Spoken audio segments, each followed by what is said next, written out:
The following is a test of the Emergency Podcast Network.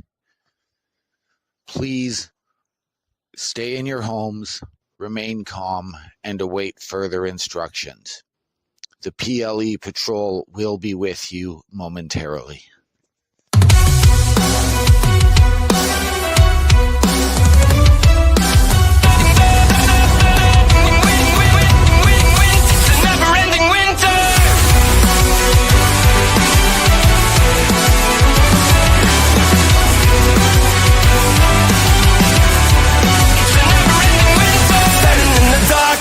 For my just another day, waiting for the sun to shine in vain. Welcome to my world, yeah. This is my broken world. The silent whispers of the frozen air. It's dragging me deeper into despair. Someone set me free. Get me out of this treasure lair. All the time, all around. It's not a light, it's not a sound. I close my eyes, I'm crying out. The never ending, it's a never ending winter. This motherfucking frozen landscape I struggle to ignore. Keep weight on my chest, I won't ever let go. Welcome to my world, yeah. This is my broken world. The silent whispers of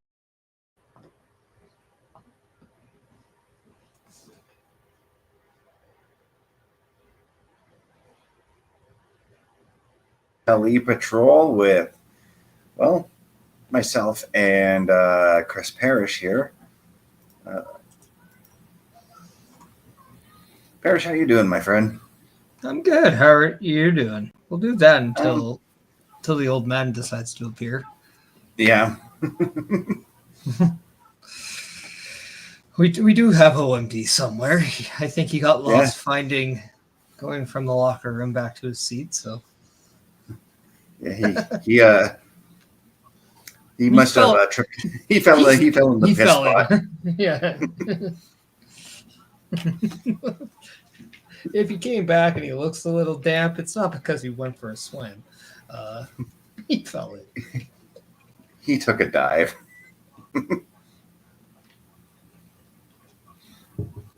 Oh man. How? He is not ready to be on time. Just blows my mind. And he's the one who came up with the idea for the intro at the same time. You think he would have stuck around just to listen to that and see how it came out, you know? I mean, who knows this guy? I tell you. Just unless he went for like a really, really bad locker room visit. Let's chalk it up to that. But yes, we do have Deadline coming in, and as reported, the men's Iron Survivor match will be starting.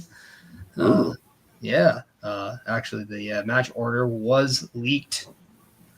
I know nothing about the match orders. So. Hey, you're here. He's muted, but he's here. I do not have a feed. I am getting Extreme Rules from 2019 on the network and nothing showing up in my live events. That's weird because we have Deadline on the network.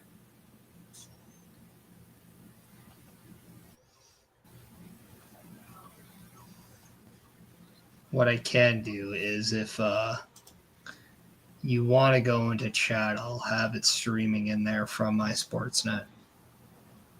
No, I'll find it. Yeah, no, I'm getting Extreme Rules from, I don't even know what year, but I've got The Miz versus John Cena versus John Morrison in a triple threat. That was this year. Yeah, sure.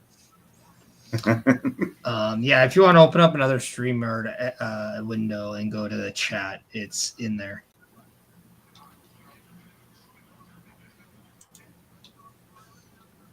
Because I'm getting a ton of boxing showing up, a ton of MMA showing up in my live events, UFC prelims.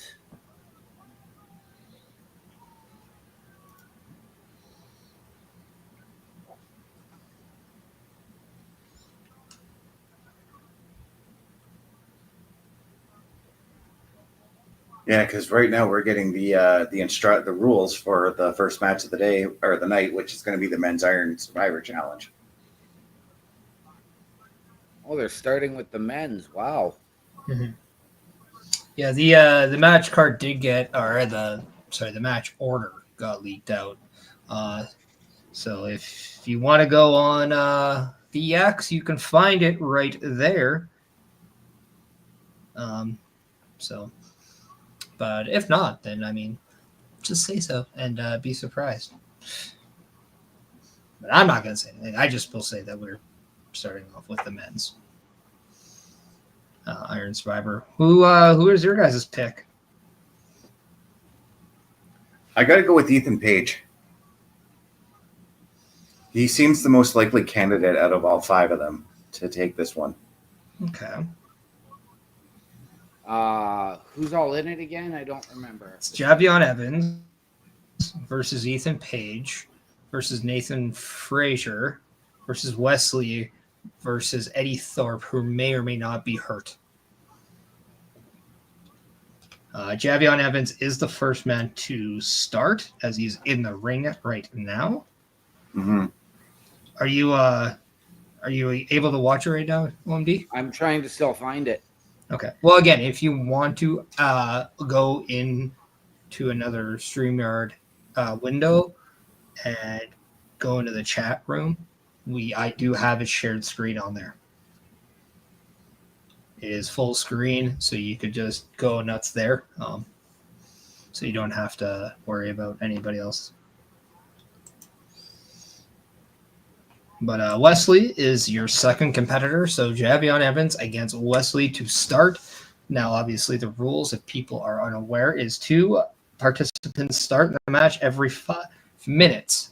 Another superstar comes to the ring.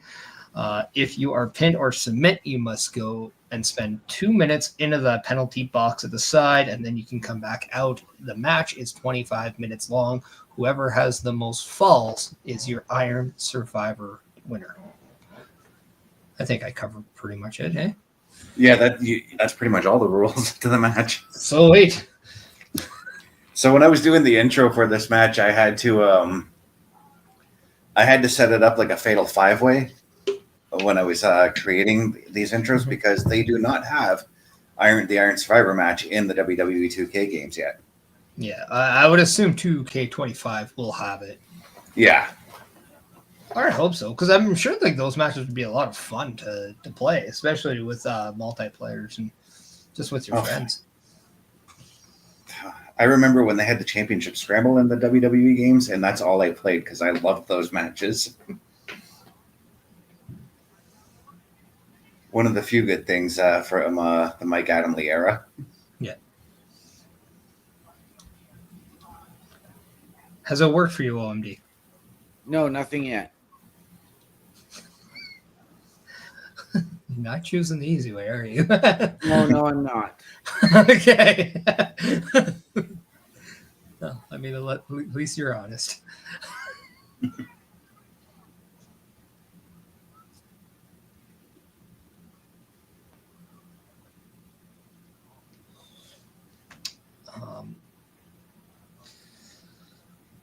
Also, just wanted to take this time to say hello to everyone watching right now, whether you're on the Turnbuckle Studios Facebook, YouTube, and Twitch page, or my personal X and Instagram. I just want to say hello. We are doing a PLE Patrol, basically a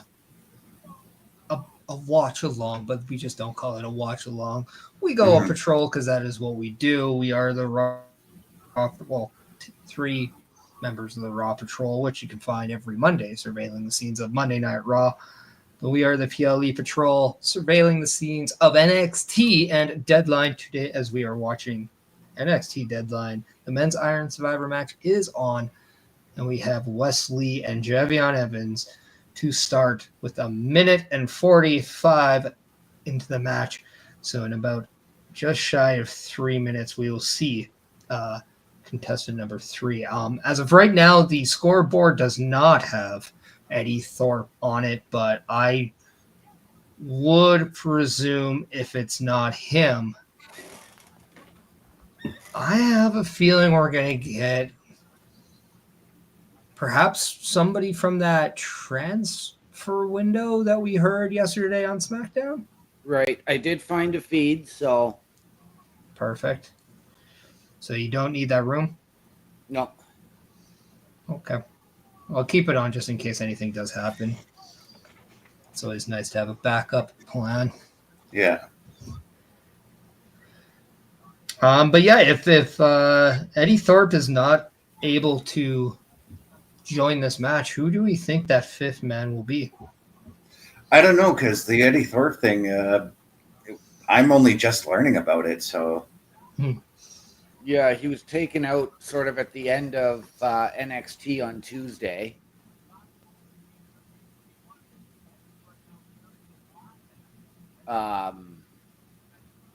Could it be somebody from even TNA showing up?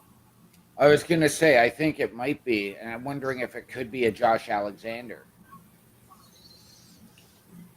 Or could we see a Trey Miguel show up, since we haven't really seen him on either show since Wes Lee took him out? And that's the one thing I wanted to point out about Wes Lee, because like I haven't gotten to watch much NXT since my previous cable provider got canceled, but I'm noticing a distinct change in the style that in the way that Wes Lee wrestles. He's wrestling more heelish and not doing the high flying as he just does a high flying maneuver right now. After almost falling on his On his keister. Gluteus Maximus. Well, that is because he is a heel since that moment on, but I'm not buying him as a heel. I am a bit. After what I saw him do on Tuesday, I got the heel vibes from the way he presented himself on the show. Had some vibes, but it's not. There hasn't been that for me. He kind of reminds me of a younger Anthony Bowens, actually. Yeah, he does actually. I see it.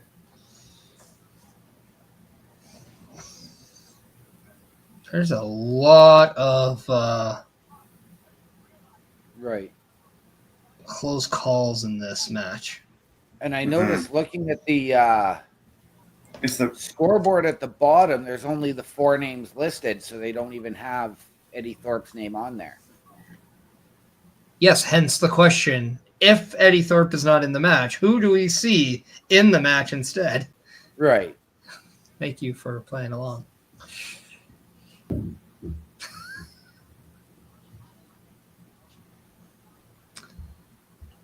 As the third man is in the ring, Nathan Frazer.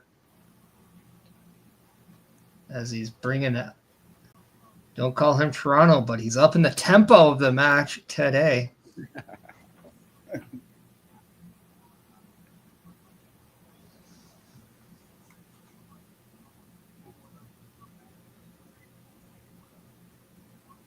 This isn't going to be the first time we see Nathan Frazer tonight either. He's got a tag team title defense later on in the night as well.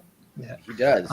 So to answer my question of whether or not X account questions do come in, we have Billy Torres coming in saying, does anybody know where Deadline, I'm going to assume, is? It's in Minneapolis, Minnesota.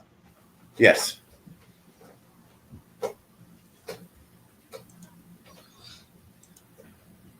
As you see by the beautiful swirling landmarks that you see behind us, if you can figure any out. Yeah, it's Target Field and in the Target Center. Yeah. Didn't find anything for where the Vikings. Oh wait, the Vikings don't play in Minneapolis, do they? Well, I don't know. No, who cares?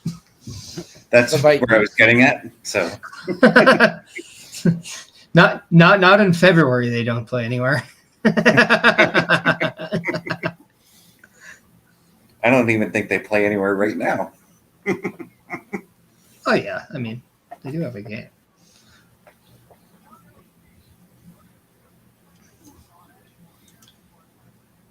They're playing Parrish's hated rivals tomorrow in the Falcons. Damn it, I have to cheer for them. Yeah, You do. Wow, you just bring the You just dump the cherry and poop and put it on my Sunday, don't you? I do. In 2 ways more than one. That was really good, and I didn't even mean to say it that way. Because tomorrow's Sunday. Hey, It is. I gotta get out more. Yes, you do. Oh, don't worry. I'll be getting out next Saturday. We'll find out more about that later.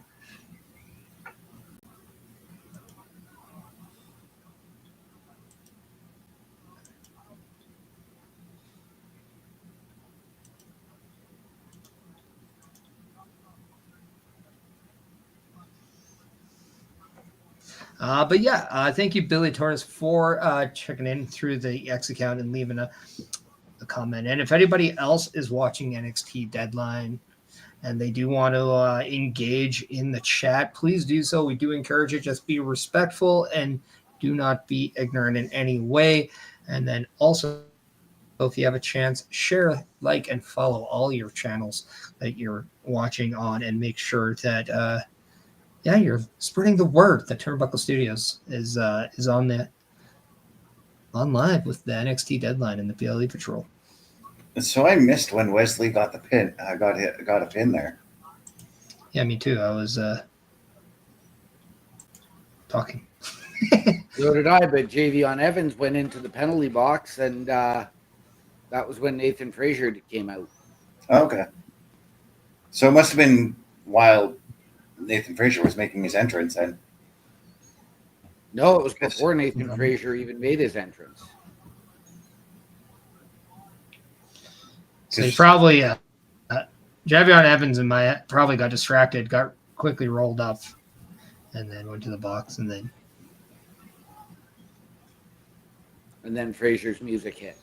Mm-hmm. Yeah.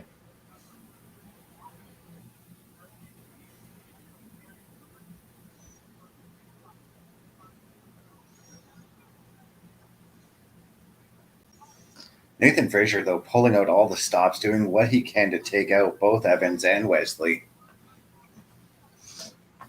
Yeah, I'm definitely impressed with Nathan Frazer. And we also got to remember, this is his first of 2 matches, as he is in a second match later defending the tag team championships. Yes. Could we see Axiom as that 5th man to put them sort of at the same level? And then, because we've sort of been teasing the descent between those two as well, do we see potentially that split? I mean, that tease has actually been going on since last year's Deadline, when Axiom actually defeated Nathan Frazer.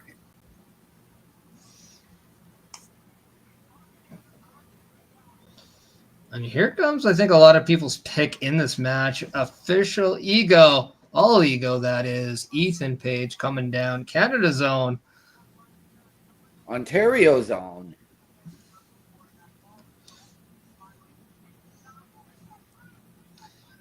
And I didn't expect that to happen so quick.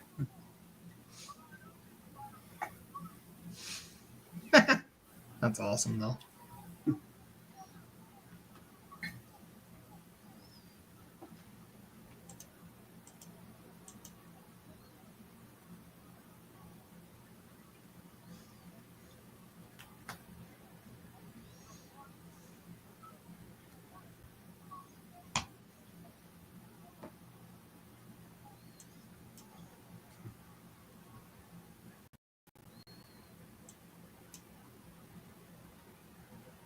I gotta say, I'm glad that they found another use for the coal miners box. Right? I don't think that's the same one. No, I think it's I think this design is bigger, but it looks very similar.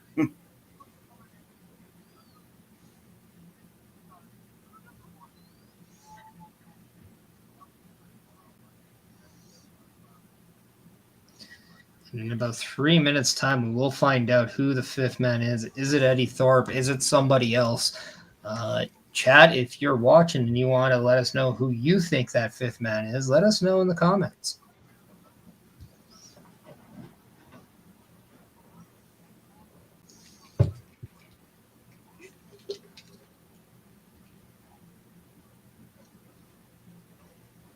Veer Mahan. And this is why we need to mute you more.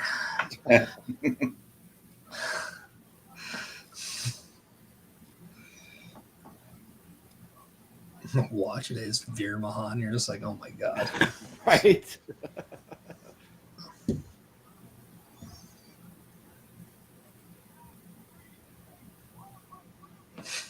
Oh, Oh,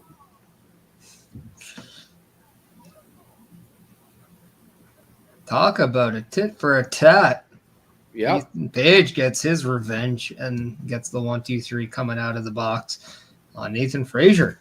Who's been busted open. So now Nathan Frazer goes to the box for 2 minutes to feel shame.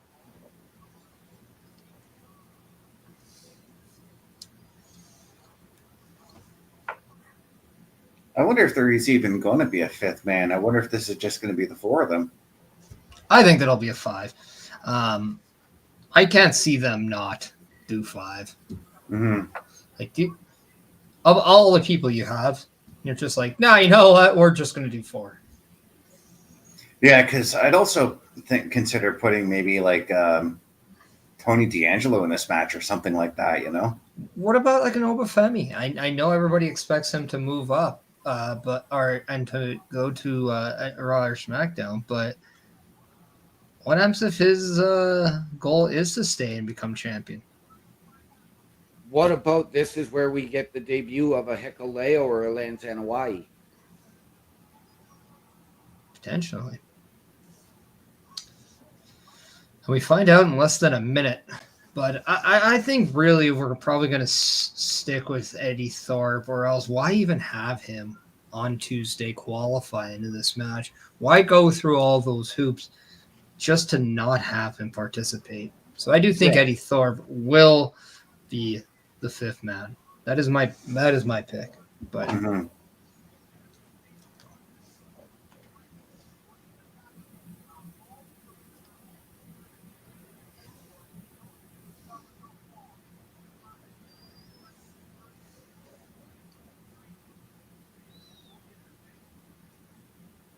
As right now, the only one without a pinfall is Javon Evans right now. well, and also Blank is scoreless. Yeah. Yeah.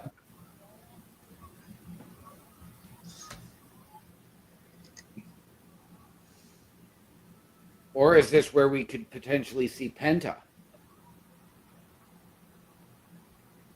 We're about to find out.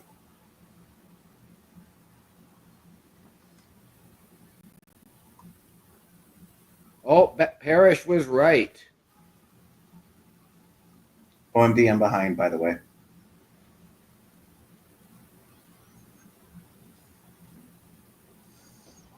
Hey, we've settled on this. We got to let people know beforehand.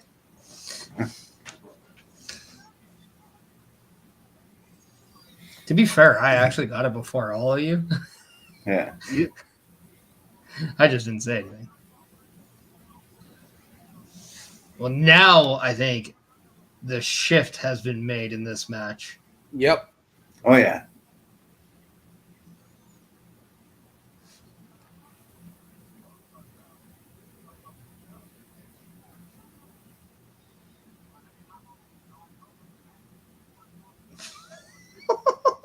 Oh.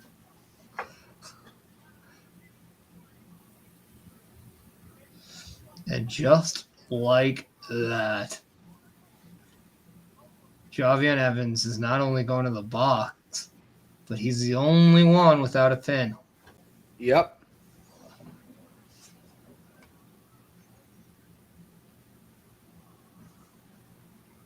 The crowd is just going hot for Obafemi right now. Oh, yeah.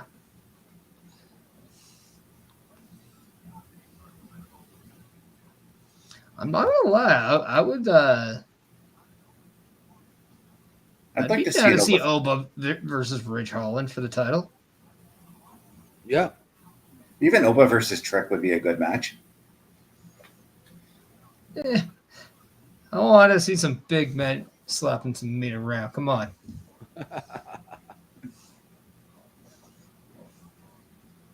Big meat men.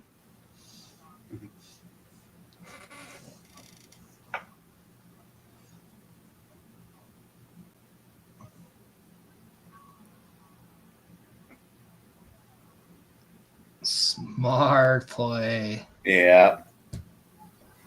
Smart save by Ethan Page on that one. Now, this is where you got to run. Show us that Canadian track and field spirit. Right? That's not how you do it, Ethan.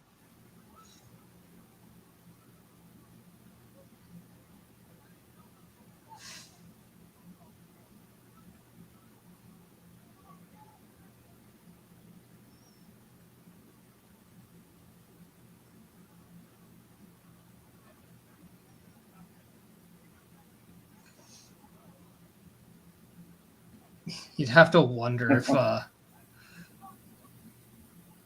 if this was the main event, Obafemi would just like lawn dart somebody through that. Right? That penalty box.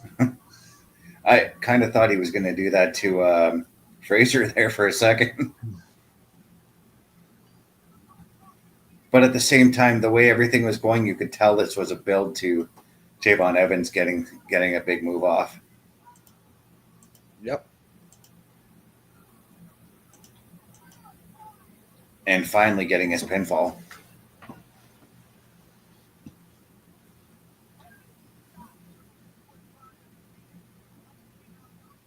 All right. With 7 minutes to go, who gets the next fall?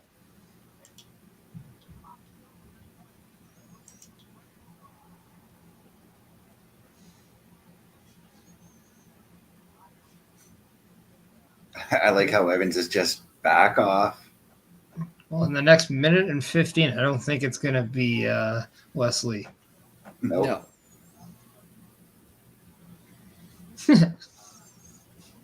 This is like a before and after.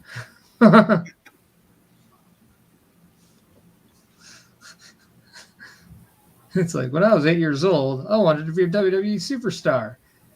Roll back the clock 20 years, and then you're Obafemi. Right.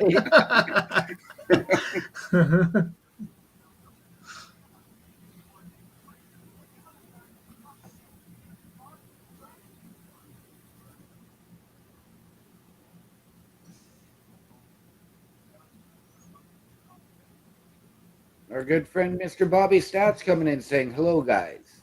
How we doing, Bobby? It's always a pleasure to see you. How are you doing, Bobby? We are enjoying the men's Iron Survivor as we have just under 5 minutes to go in the match. Who is your pick? As Obafemi has been named as the replacement for Eddy Thorpe, and everyone is squared off at 1. And now Wes Lee is coming out of the penalty box. What happens in the event that everybody ends up in a tie? We'll find out if that happens. Yes. I'm sure we'll just get sudden death. Mm-hmm.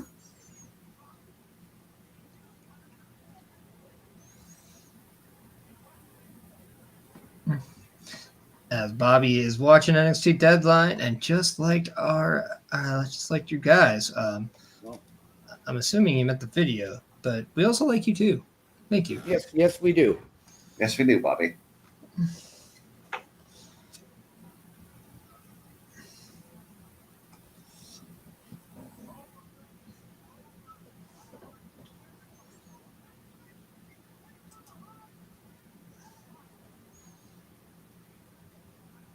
Wow.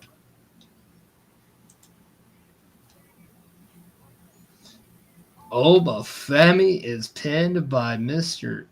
All Ego Ethan Page.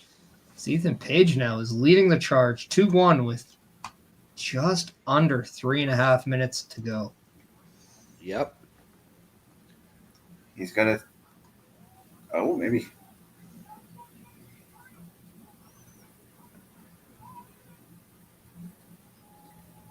Oh, now he's got to go into the penalty box with Obafemi. I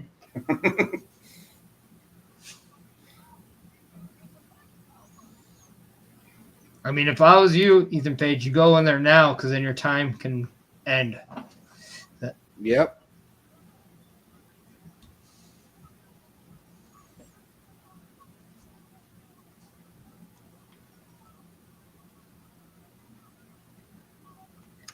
Bobby Stats coming in and saying, I'd like to see Wes Lee win and challenge for the NXT Championship at NXT New Year's Evil and save Trick Williams or Obafemi for NXT Stand and Deliver. Bobby, I can get 100% behind that.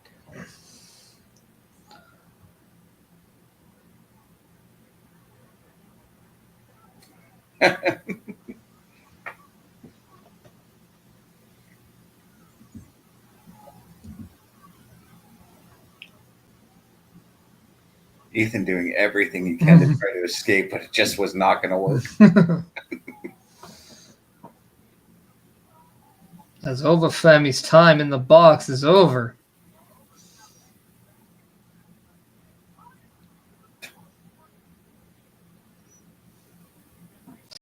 So right now the score is Javion Evans and Ethan Page at 2, Nathan Frazer, Obafemi, Wes Lee at 1.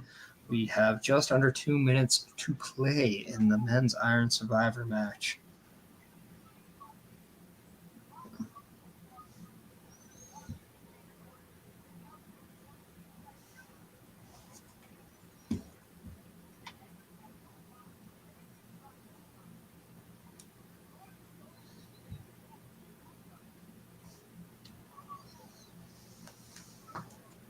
Well, Ethan Page is now freed from the penalty box, but he has not gotten up since Obafemi laid waste to him in there. Yeah, he's a little bit on the hurting side after being tattooed to the pane of glass by Mr. Femi.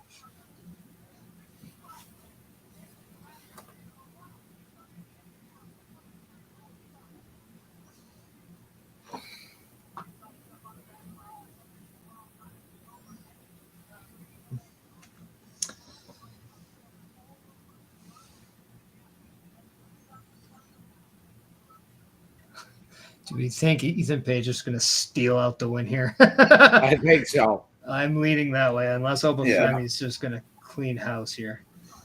He's got 20 seconds to get a pin right now, so. Well, he could pin both guys at the same time and get.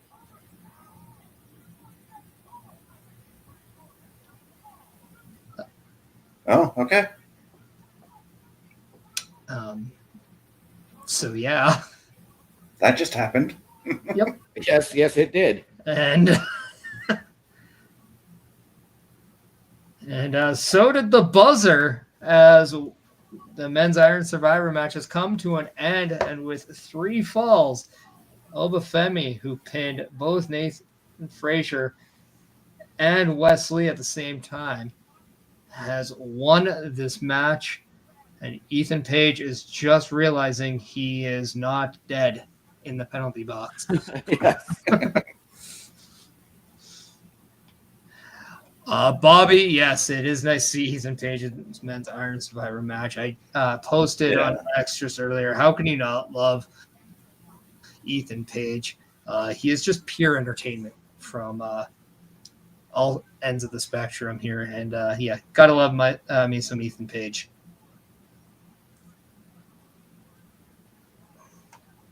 I like the story they told in this match with Javon Evans as well, with him coming so close to getting that last pinfall, but ultimately failing. Now, something to note here, Obafemi pinned Javion Evans, Wes Lee, and Nathan Frazer in this match to get his 3 falls. He did not pin Ethan Page. Could we see something on NXT on Tuesday where Ethan Page challenges Obafemi, as he could not beat him at the Iron Survivor match? Therefore, he doesn't think he could beat him one-on-one and challenge for his spot. So do you mean like he puts his number one, he challenges Oba to put his number 1 contendership on the line or something? Yeah. Yeah, because we did see Ethan Page pin Obafemi in this match. Yeah. Obafemi scored a pinfall over everyone but Ethan Page, but Ethan Page got a pinfall victory over Obafemi. So I'm wondering if maybe that spills out onto the NXT show on Tuesday, and maybe we see something there before we go straight into that championship match. I could definitely see that. Definitely can see that, because It seems to me with Trick Williams that his biggest feud is going to be Ethan Page, given how they've traded the title back and forth this year. And a rubber match between those two would not be such a bad idea.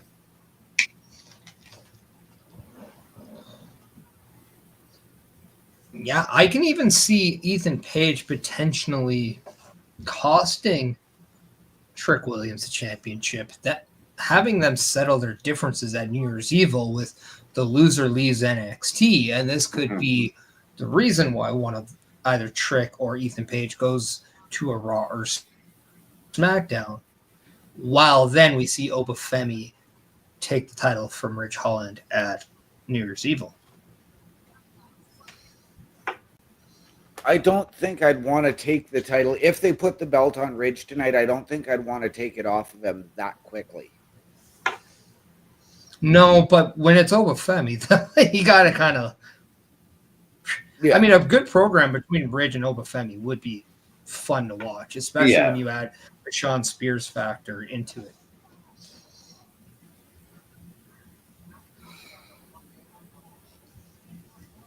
I mean, I could definitely see if Trick Williams does get the call to go to Raw or SmackDown.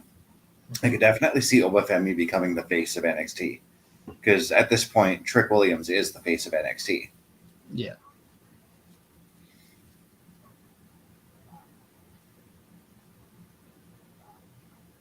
A very familiar promo that we're watching right now, as we have seen this before.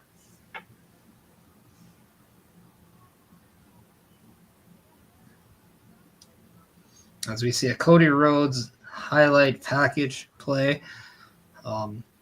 Just that little homage when he's walking through the sand and he finds the dashing Cody Rhodes grotesque mask, the Stardust boot, all these little gimmicks that he finds along the way that emphasize his road to his quest to finish his story at WrestleMania 40.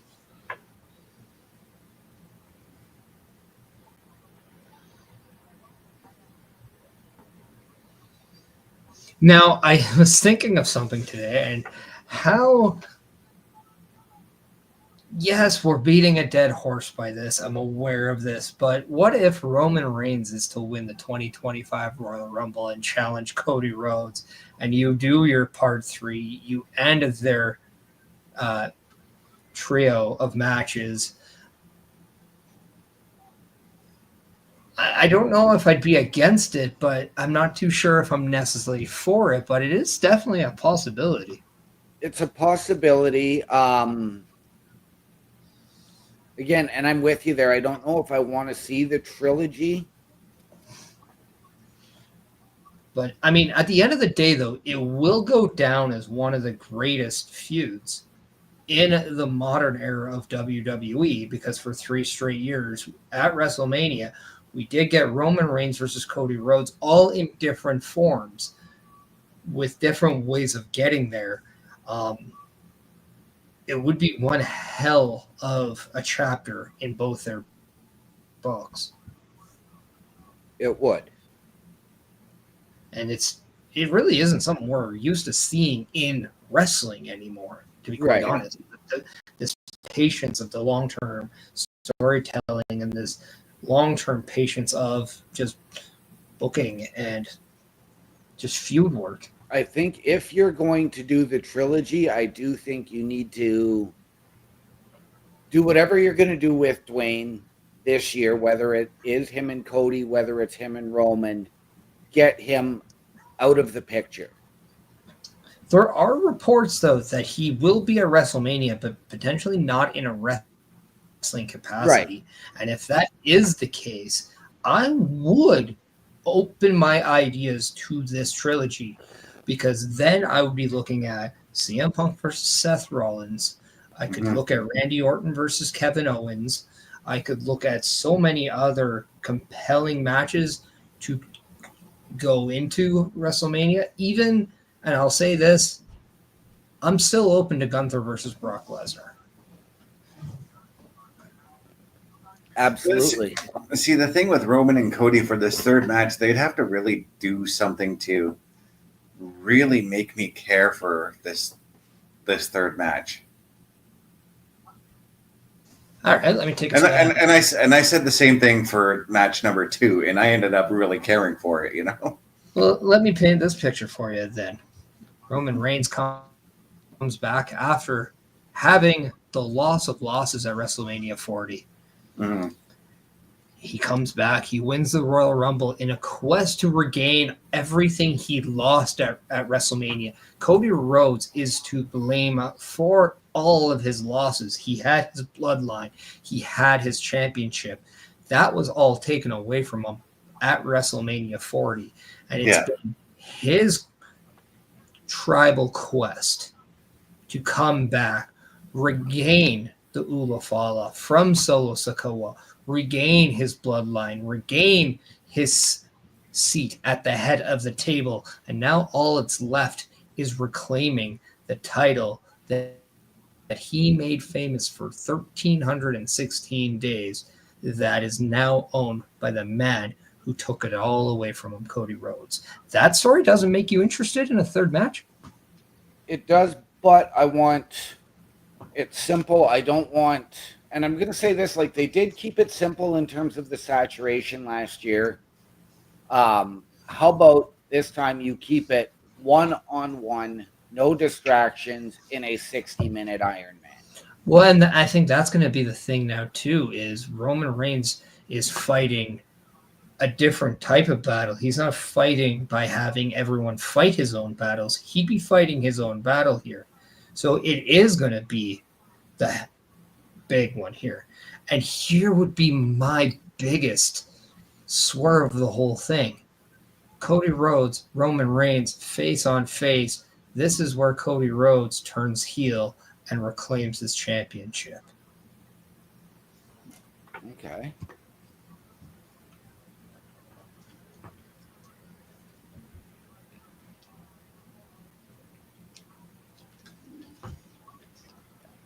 No, I think a 60-minute Iron Man match between the two.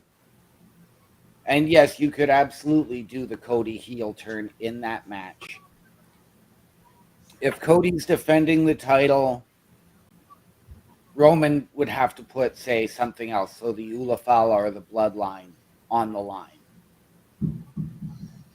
Well, if he wins the Royal Rumble, he doesn't have to do anything. He has that automatic shot at the championship. Yeah.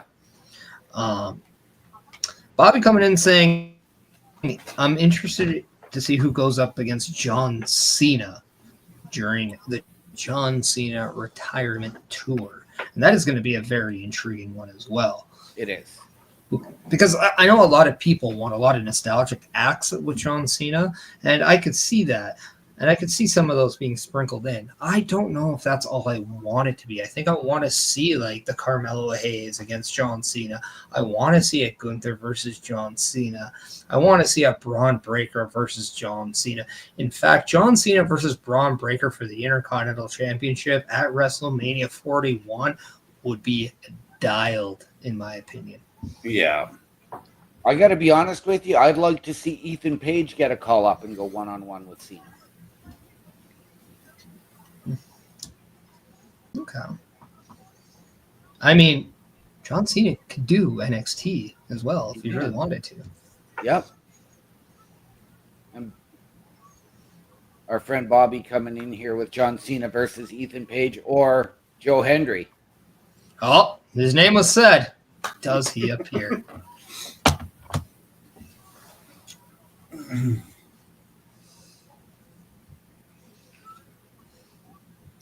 I'm with you, Parrish, as far as John Cena goes. I'd like to see him just help get those other talents over. And he's already mentioned wanting to do another match with Austin Theory, so I wouldn't be too opposed to that either. There's a part of me that wants Austin Theory to turn babyface. I want to see a short babyface tag run with titles with Austin Theory and John Cena. Imagine if those two are doing those Make-A-Wish Foundation things together as tag champions, and it's really a proving ground of like John Cena inspired Austin Theory, and now they're inspiring the next youth. Like just the evolution phase of that inspiration, I think that is so like amazing. Mm-hmm. As we are gearing up for the underground match between Lola Vice and Jaida Parker, I am very intrigued with this match. I think a year ago, I think we saw that these two women have potential to make it or to go to that next level. Right now, they are not only hitting that potential at that next level, but they're showing that there is more potential that they could be major players in the female division of NXT. And keeping it in NXT right now, I have to think whoever wins this match could very well be in line for a title shot, whether that is the North American Championship or the Women's Championship. What are your guys' thoughts as we head into the underground match between these two? Yeah, I remember last year seeing Jaida Parker and thinking she was quite vanilla. And just watching her growth over the year, I love her. I would love to see her go after the NXT North American title, or even a shot at the women's title somewhere down the line would be intriguing. And again, Lola Vice making her way to the ring too. Last year I did see something special in her. I just didn't know what it is, but now I've got that vision, and I wouldn't mind her with the NXT North American Women's, or even a shot at the women's title. Hell, even put her with somebody and have them challenged for the women's tag titles. Right. We saw Lola in the tag team earlier this year with Shayna that led to an NXT Underground match. Really, the last time I saw Jaida Parker wrestle, which was, I believe, at the last NXT PLE, was really the best match I've seen from Jaida Parker. I'm more sold on Lola Vice. And Lola Vice, very well versed in these matches, as she has a win over Shayna Baszler in an underground match. Yes. Just to add on to your point about the history with Shayna Baszler. So, I think that this one, I think it's Lola that is going to take this. I mean, I know everybody had Jaida picked to win the ladder match at Battleground, except for me. And I really need to see a little bit more from Jaida to see her really come more into her own. She's fantastic on the mic, but in the ring, she's still missing something for me. I think, yeah, and that the thing with Jaida Parker, I think she's missing that true standout performance to really solidify who she is. I think we're getting a lot of the pieces in play with her. Mm-hmm. She has the gift of gab. I don't think anybody's going to take that away from her.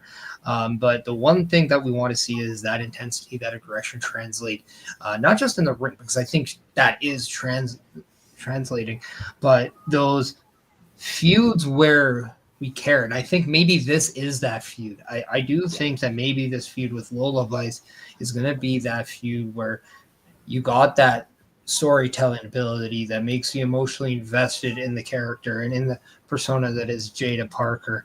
And it seems like the more we see her on our screen, the more there's natural just what's the right word?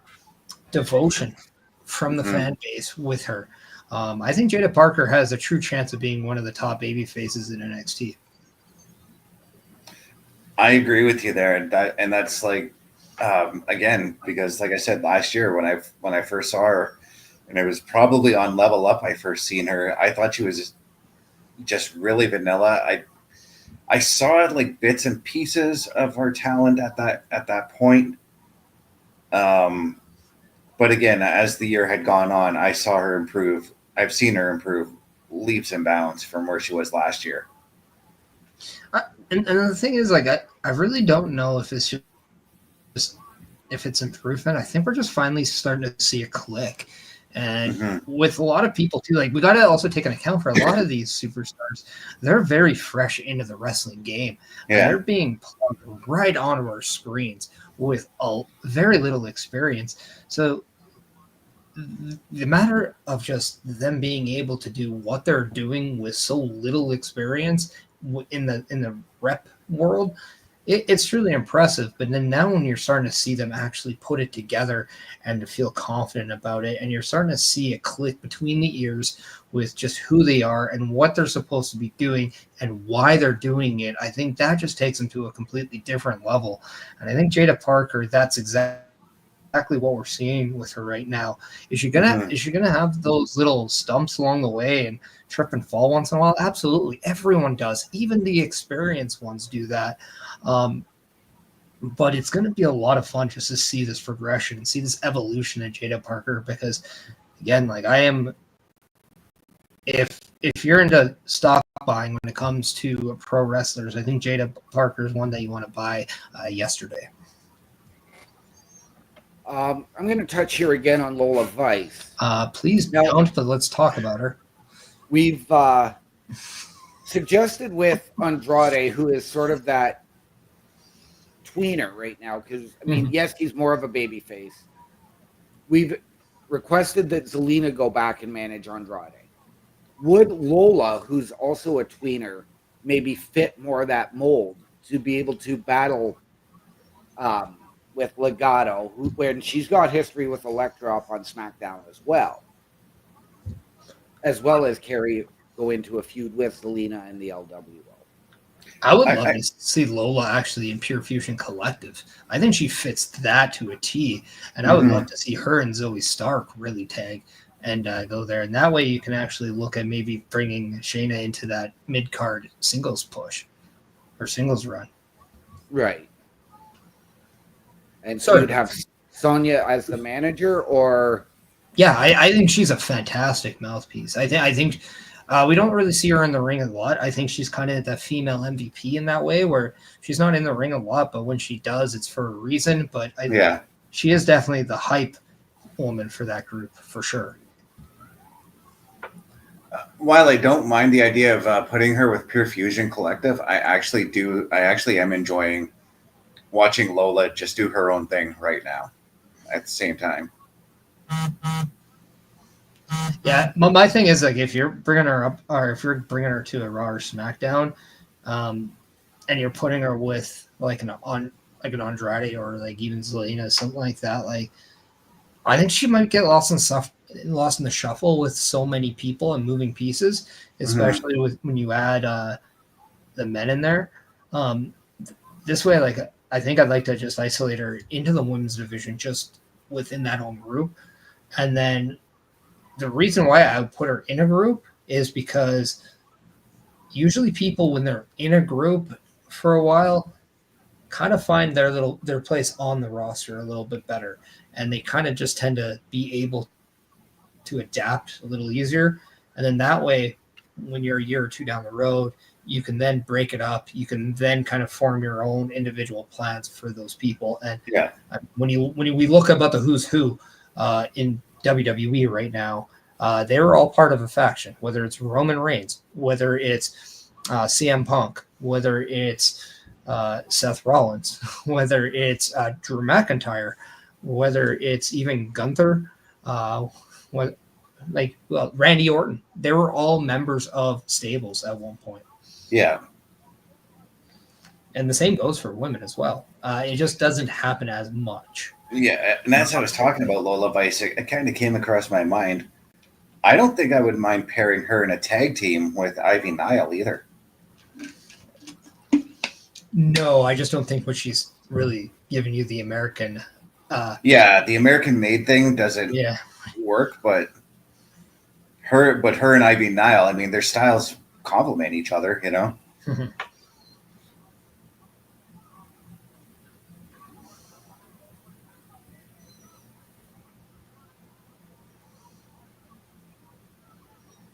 I mean, now, and on the flip side, if you were to move Jaida Parker to Raw and SmackDown, I'd love to see her and Bianca, heel Bianca. Oh yeah, them two as a tag team, that'd be awesome. I don't know who would get the last word in, but talk about styles that would really complement each other. Just yesterday, when saying like Bianca kind of has that ability to flail her arms in brawls. Jaida Parker, she'll punch her right in the mouth. Yep. And that's exactly what she's been doing to Lola this whole match. Yeah. So.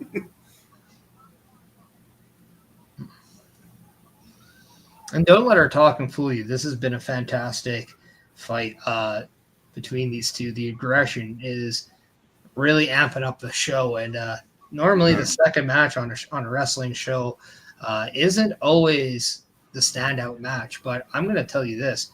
This match is not just standing out. I think it's going to define and could be defined as possibly the best match of the night. Because I think this match is really holding its own, holding its place, and right now it's setting itself apart.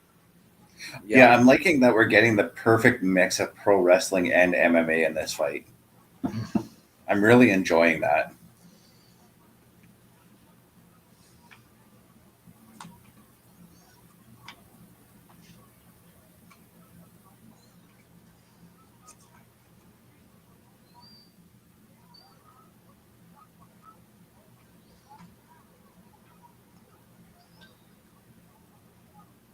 But now Lola using that strap to her advantage. And that's what I'm loving about this match. We're getting that innovative offense. Yep. We're getting just a different type of offense, too. It's not just wrestling holds. Yes, we will see a few, but it's definitely more fights. It's definitely more strikes, and it's definitely more violent.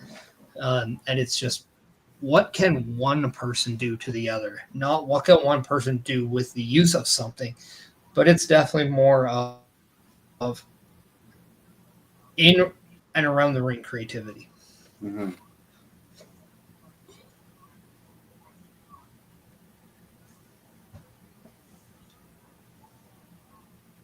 One thing I love about these underground matches is it just gives off a different vibe from the way they light the ring to having the random people around the ring, which I still don't understand their role for standing around the ring, but I'm going to be honest. All in all, I'm enjoying it.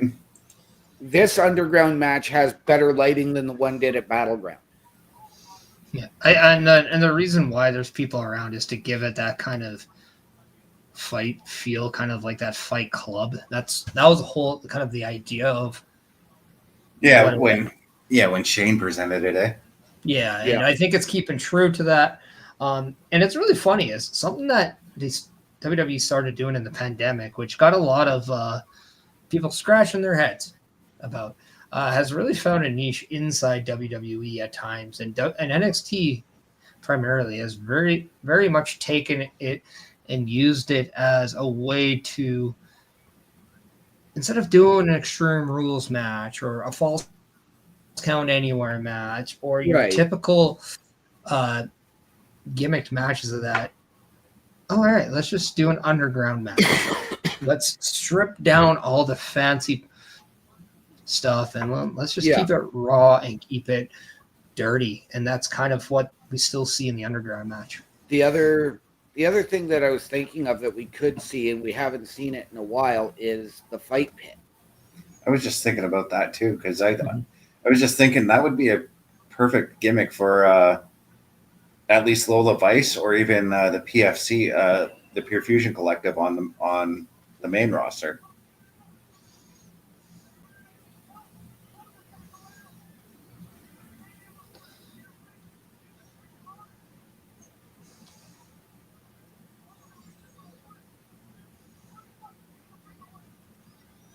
Oh, that's a brick that they brought in the ring. I couldn't tell for a second.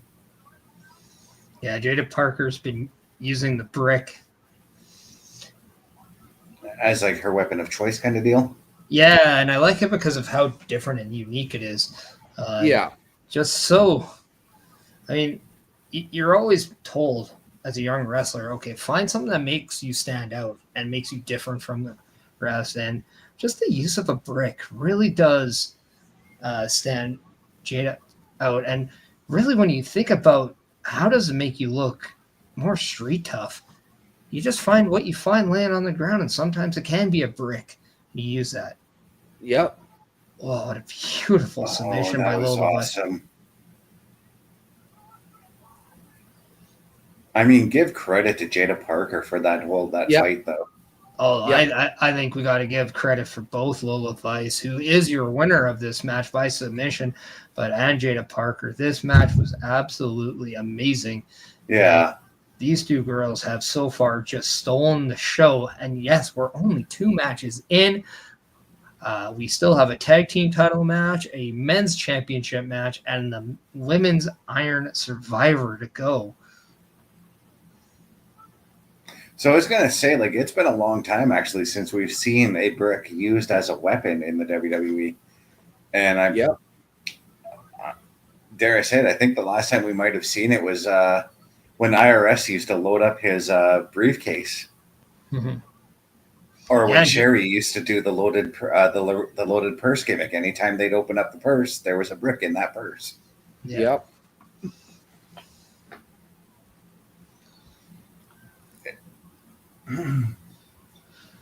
But yeah, what a fight that was.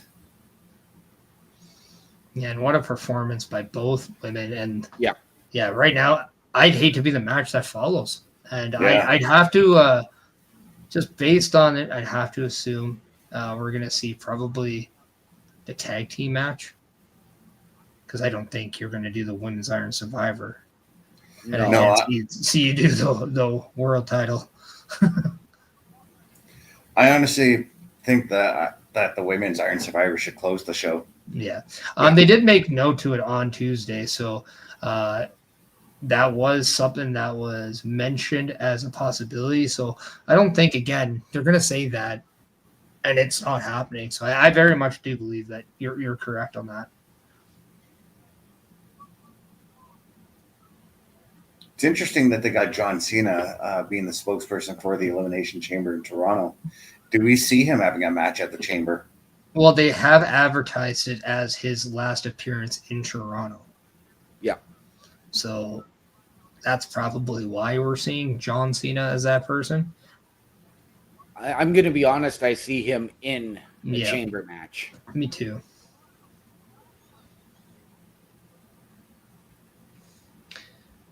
Okay, let's play without overthinking it. First one.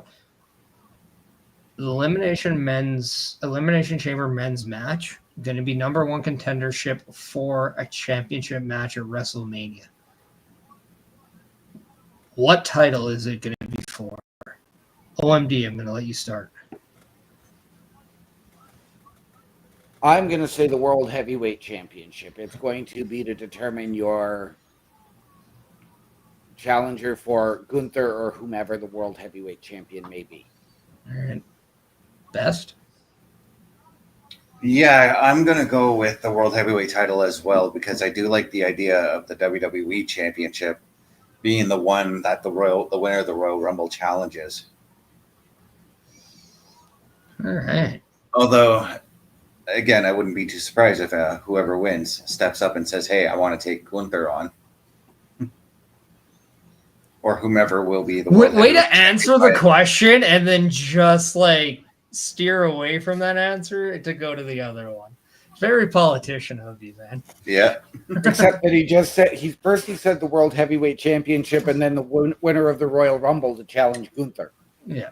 And I said don't overthink it. And yeah, I said I wouldn't be too opposed to that. Without overthinking it. And you do just that. No, I do think that the winner is going to face Cody Rhodes. I do. Last year we saw the winner face Seth Rollins because last year's winner was Drew McIntyre. I think we will switch it up this year. I do have CM Punk winning the men's Royal Rumble to main event WrestleMania, and I have him pegged to go up against the World Heavyweight Champion. because and this all depends on whether or not the World Heavyweight Championship is going to be the focal point of Raw or SmackDown. Right. Because with this transport window coming in, Cody Rhodes and his championship might be the one that headlines Monday nights in the new year.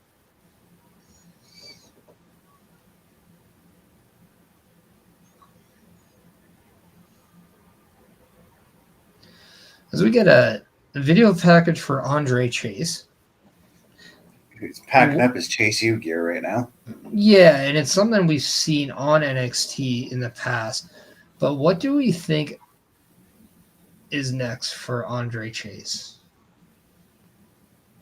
That's the $1 million question.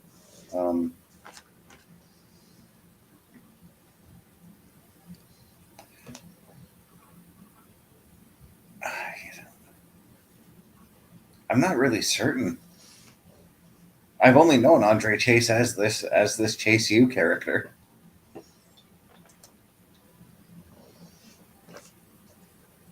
And again, as I stated when he lost, there's still nothing saying that him, Thea Hale, and Duke Hudson, and whoever have to split up. That just means that they can just change their name and be a different stable, you know? Yep. Actually, the whole thing was not only does Chase U disband, but his relationship with Thea Hale, all that comes to an end as well. Those were specific words by Ridge Holland when he made the challenge.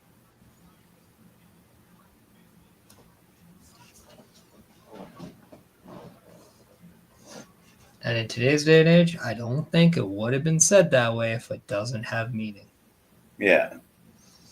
As we are looking at Stephanie Vaquer, now a potential, or now a backstage segment with Nathan Frazer and Axiom.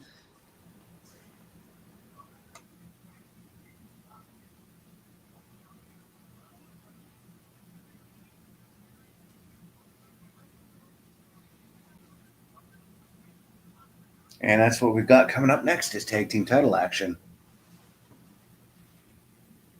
Myles, Borne, and Tavion Heights go up against Axiom and Nathan Frazer. I wonder if we will see a tag team to either return or to make a statement in this match. Lately, I find that there hasn't been much emphasis on the tag team titles. And then now we do have a tag team title match. And Right. Usually when I see something like, oh, we haven't had anything for a while, to all of a sudden something. There's usually And not saying there title was change. nothing. But it's not just title change, but usually there's a shift in the direction of what they're doing. And there's definitely attention put onto it. Mm-hmm. I have a feeling we're going to see a tag team. I feel whoever wins this match they're going to get attacked by a tag team. And we're going to see some. And because of that, I do think I have Nathan Frazer and Axiom retaining their championship. Really, I was going to say, I think you're going to see them go to give the No Quarter Catch crew all the gold. And I wouldn't be surprised to see Wren Sinclair as the dark horse win the Women's Iron Survivor, to really solidify No Quarter Catch crew. But I could see Gallus then attacking Tavion and Myles to set off that English-Irish war, so to speak. Even though they are all American. Something tells me this whole thing with the tag team division is going to be building towards Hank and Tank being your faces of the tag team division in NXT right now. And I don't see it. I just don't see it from them. They haven't done anything really memorable as a tag team other than be a couple of fun-loving guys. Yeah, and they're popping the crowd huge right now. Let's going to get to a few comments from Bobby Stats, as he is enjoying watching us. And we appreciate that, Bobby. And he also enjoyed watching SmackDown Security Detail last night, Well, thank you. We appreciate that. But he also says, who do you think beats Fatal Influence member Fallon Henley for the NXT Women's North American Championship in the future? I'm going to go with Lola Vice. Okay. I'm going to go with Soul Ruca. Again, either way, it'd be awesome, you know. I think I'm going to go with the other woman we just saw and who's really stepping into her own for me, and that is Jaida Parker. Bobby, let us know who you think, as we have 3 different answers here. Yeah, no, in regards to Hank and Tank, I have a feeling that could be something that we see it maybe at Stand and Deliver, and we get that long-term build to them. I don't think they're there yet. I do think that they're going to, you see them on your screen more, so you're starting to get used to who they are. And now I think the money is on their rise and their journey. And I think that's something we're going to get. And usually we tend to get those moments around on the WrestleMania weekend. I was going to say, I'm starting to see Hank and Tank as sort of the new version of Heavy Machinery. Okay. So I don't like, yes, they're popping the crowd, but they haven't had that impactful in-ring moment. Okay, but in 4 months, in 3 or 4 months, do you think that they could be there? Until I see, because we're not talking now. We're looking at 3 or 4 months down the road. Until I see that impactful moment leading to that, no. Just out of curiosity, when is the Dusty Rhodes Tag Classic? It's usually actually around now. So what if they announce that for January? I could see it. And Hank and Tank do what nobody expects them to do. And they win the Dusty Rhodes Tag Classic. And they use that as their ticket to challenge the tag team who holds the titles at Stand and Deliver. And we have that way. They have this moment. They have that journey. They've captivated the audience already with their, somehow they just win. They do what everybody thinks. Just when we thought they're out of it, they always show you that they're in it, kind of a thing. Right. And you know what? I would be okay with that. That would be that impactful moment. Another team that I had high hopes for that's really done nothing for me is Idris Enofe and Malik Blade. Mm-hmm.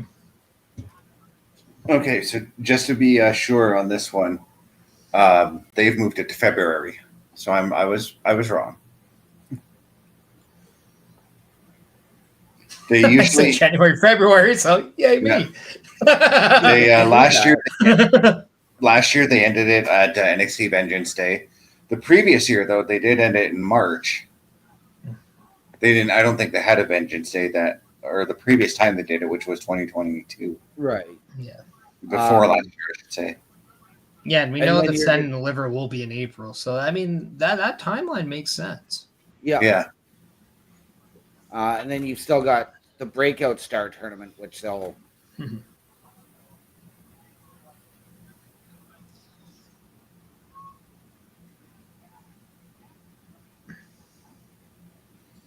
Like, I honestly thought that Hank and Tag were going to win that Battle Royal that Nakota Catch Crew won to get this match. Yeah, I just don't know if that's and here's why I think that's the right decision that they didn't, because they'd be taking on a tag team with one half of its champions having a second match in that night, and then they're not exactly, let's say, 100%. So their title win could have been tainted by just being in the advantage spot, and it's not that it like heroic like effort or the underdog effort, right? And that's kind of what they are, right? Nobody expected them to be in NXT. Nobody expected them to be together. And they are. They're together by circumstance. And because of that, They're exceeding expectations, and they're doing more than they ever thought they could. And I don't think that helps their story by taking on Nathan Frazer and Axiom, with Nathan Frazer having a second match of the night. In fact, I think it kind of goes the other way. Yeah, that was just interesting right now. Axiom tried to go for the tag, but Nathan Frazer's like, no, keep going. I mean, it was funny too, because right before that, Nathan Frazer tagged Axiom when Axiom wasn't expecting it, and Axiom was like, "What? Like, why are you tagging me now?" But it's like your back was also turned to the action, so Yeah. Why was your back turned like that? That's what I was wondering. Yeah.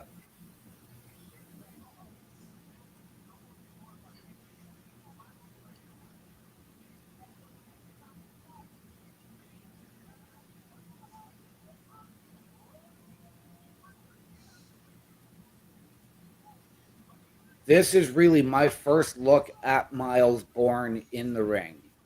Okay. I watched a bit of Myles Borne matches this afternoon while I was out, and I was thoroughly impressed with him. Okay. Because again, like before today, I hadn't even really heard of him either. So, but Tavion Heights, though, I mean, I watched him a lot on Level Up through this past year. Right. Yeah.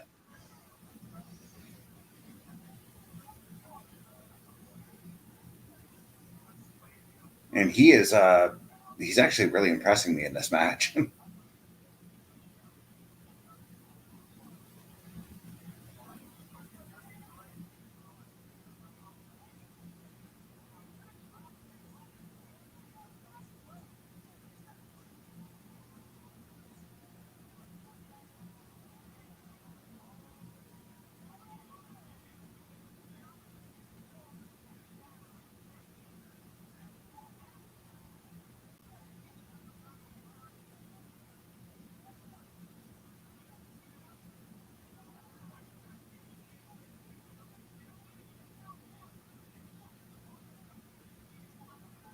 I'm drawing a blank on who these two are that just came to the ring here. OTM. Yeah. Oh, right. Yeah, they're the ones that have the Grand Theft Auto graphics. Yeah.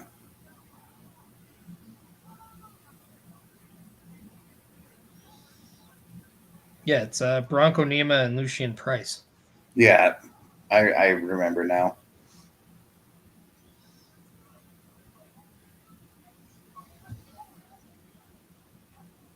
And it's funny because the last time I actually remember seeing them on an NXT PLE was the very first time we did a PLE Patrol for NXT, which was Vengeance Day earlier this year.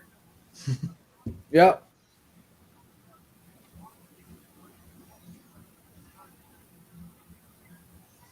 I think too. One thing to take and consider that The speed on that power slam. The one thing we will get with NXT in the new year, especially after WrestleMania, is just a complete shift in the direction of the brand. That always kind of is a thing that we're used to, especially kind of around the Royal Rumble time frame. Myles Borne really gives me Killer Cross vibes. Yep. The thing that's impressive too for me about Myles Borne is the fact that he is legally deaf. Yeah. And just overcoming kind of that obstacle, as we all know, like sometimes that's just the thing. But I mean, do we know if he uses like a hearing aid or anything like that? Yeah, because I'm wondering how do they communicate with each other in the ring? Or is it just that Myles has to remember like every spot that he's going to do? Probably, like he's probably got some hearing so that like they can talk when they're in close. He's only partially deaf. He's not legally like pure deaf, so he still can hear. He's just partially, like it's just a partial thing. Okay, so it's just a matter of like slightly speaking up when you want to tell him like, okay, this is the next spot that we got to do, right? I'm not too sure how much it concerns his ability to perform. I'm not too sure how really much it is. That's something that, I would definitely love to know. So, like, if anybody else, whether they're watching or anybody in the comments let us know if you know any more information, or if anybody themselves are partially deaf, let us know to how you can do. OMD, as someone who, how do you get through? What? Someone that always misses 90% of the stuff that's talked about, i.e. the blank name bar in the opening match. But no, I was just reading up on it, and he's partially deaf, but also very impressive tag match we have going on. Yes. Yeah, I mean,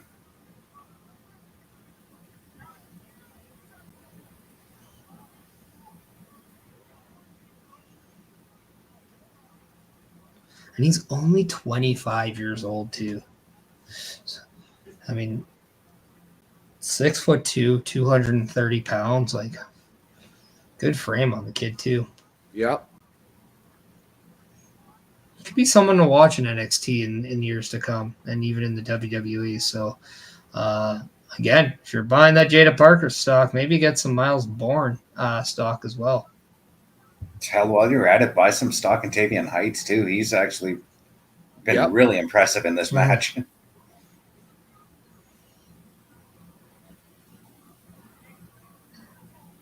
I actually remember the first time I actually saw Myles Borne wrestle, and it wasn't even on NXT. They brought him up for a couple of main event matches over the summer. I remember watching. Yeah. And he's also done a few TNA appearances just because of the working relationship between WWE and TNA. So, well, and I believe his girlfriend or wife actually works for TNA, but just had a baby. But I could be wrong on that, because I believe he is with Killer Kelly. no. I don't think so. I don't think that's him.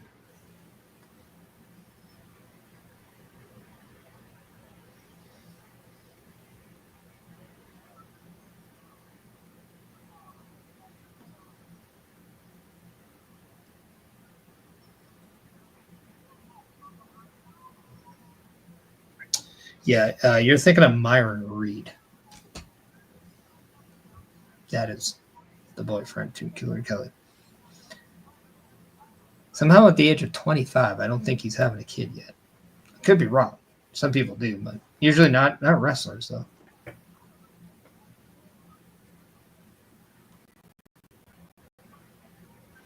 Yeah, he's married to a woman by the name of Jaden Boston. Mm-hmm.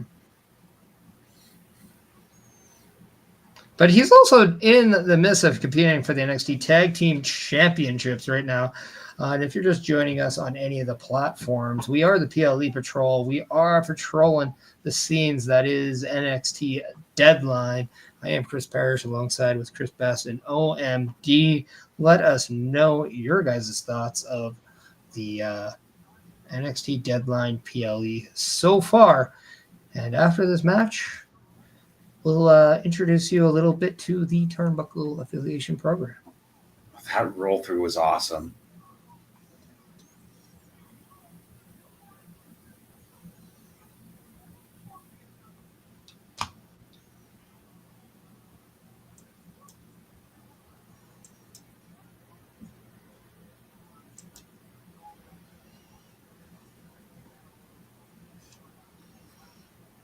So far, the show has gotten better and better. I mean,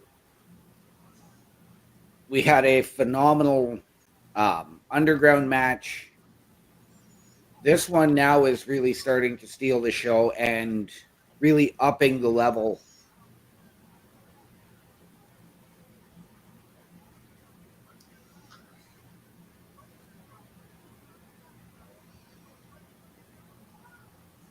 It's also impressing me what Nathan Frazer's doing, especially after the hell he went through in the Iron Survivor match. Right? You have to think for somebody like him, he is trained to kind of have those types of matches, those long, kind of grueling matches. And with the benefit of a tag match is you don't have to do everything. You can kind of get that rest in between. So I think right now his adrenaline is just going, his brain or his blood is pumping. I think right now he's just in the groove. I mean, I can tell you from experience, after you have a match and you always have that, oh man, I feel like I can go again kind of a thing. Yeah. And then you do. You don't really, at that point, I don't know about you, but that second match, you don't overthink anything. You don't underthink. You just do. You tend to have a better match. And let's not forget who trained Nathan Frazer, that being one Seth Rollins. Yeah, it's interesting that Nathan Frazer decided to book a plane from the UK just so he can get trained by Seth Rollins. That shows commitment to the sport, you know. That's old school. Yeah. That, with all the availability of the schools now compared to where they were just a decade and a half ago.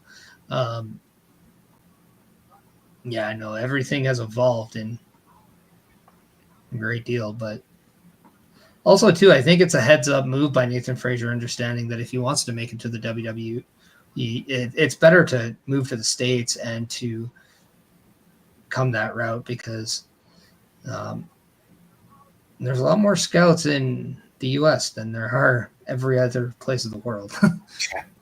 So.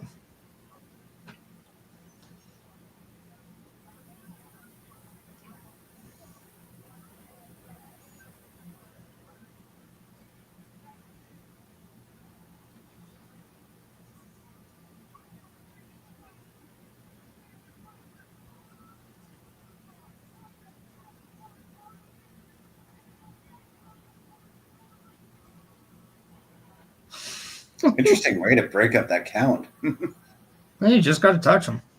Yeah. You just got to make contact. I think that's always something people just really overblow, is like how much contact you got to make. No, you just got to make contact. Enough contact that gets the referee's attention. Because if the referee can see it, then he can call it. But if he can't see it, he won't call it. Or she won't call it. Oh.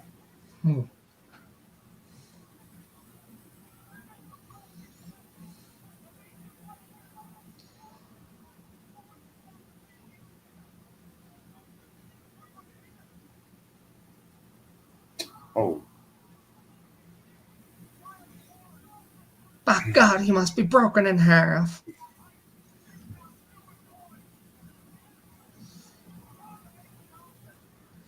Well, in the span of 24 hours, could we see two different types of tag team championships change hands?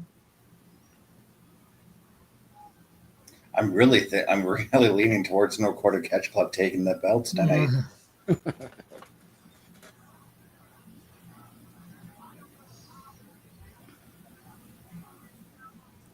And I'm digging this because No Quarter Catch Crew was supposed to be this heel faction, but they've organically become baby faces. So it has been a clean tag team match. Yeah, I think a lot has to do with the entertainment of Wren Sinclair and her involvement. And the answer to that question was, how about now? As Axiom gets that pin. Whew. What a match. What a match. Wow. And you could even come back with another match if, No Quarter Catch Crew just put some boots to the champs right now.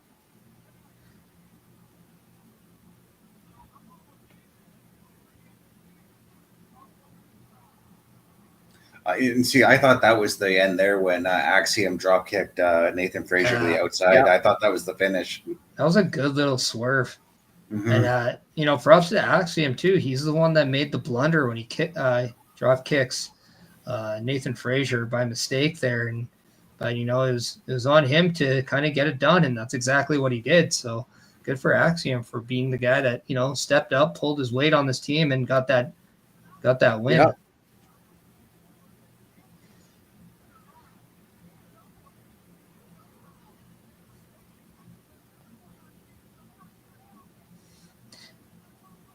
And there's something to this title reign, right? Just when you think that they're going to break up. Yep. They lost the tag titles to Chase University for a brief moment, got them back. And then just when you always thought they were going to go their own ways, they keep sticking together and they keep rolling through and coming out better at the end. There's something about this tag team right now that, I think I just like the fact that they're together now. Yeah. Yeah. There's a part of me that wants to see them go to SmackDown and have a match with the Motor City Machine Guns. Not gonna lie. Or go to Raw, depending on if the Motor City Machine Guns get traded there. Right. You could have just said, I just want to see them against the Machine Guns. Yeah. Which Right. you can still do. And maybe, just maybe, the Machine Guns could make a trip down to NXT and have that match. Or a trip over to NXT. No, because usually they're Southern shows. Yeah. See, I mean, the majority of their shows are in Florida, so. Yeah, see. All right. Give me one moment, please, boys. We already gave you All right, one no moment at calling the it. beginning of the show. I mean, to be fair, he didn't need it at the beginning of the show.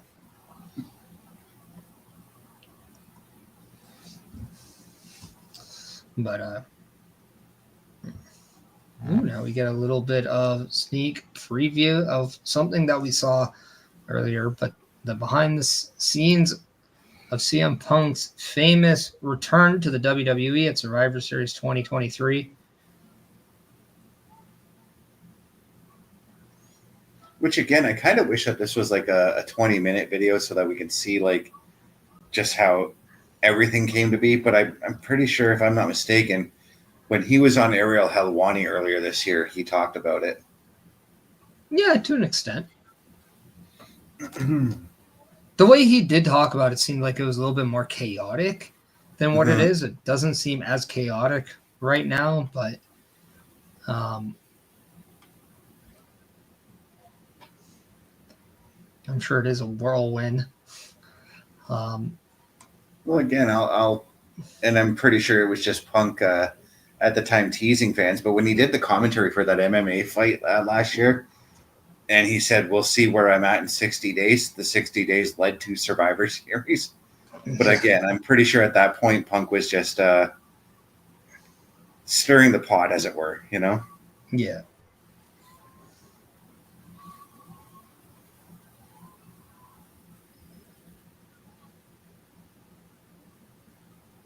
I like how Bailey's just like, fuck, I got to rush to Gorilla. I got to go see him. Yeah.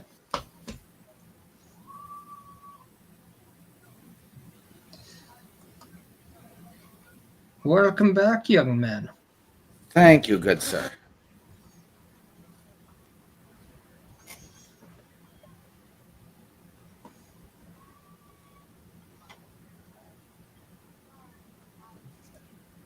I like when they take, when Hunter and Punk take the selfie.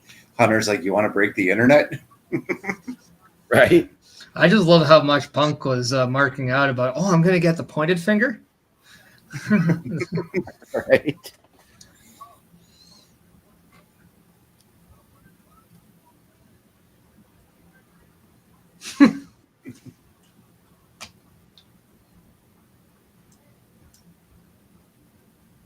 I still love that they didn't show Seth's reaction or Drew's reaction, and that's keeping the kayfabe, What do you mean? They hate each other. What Yeah. What kayfabe?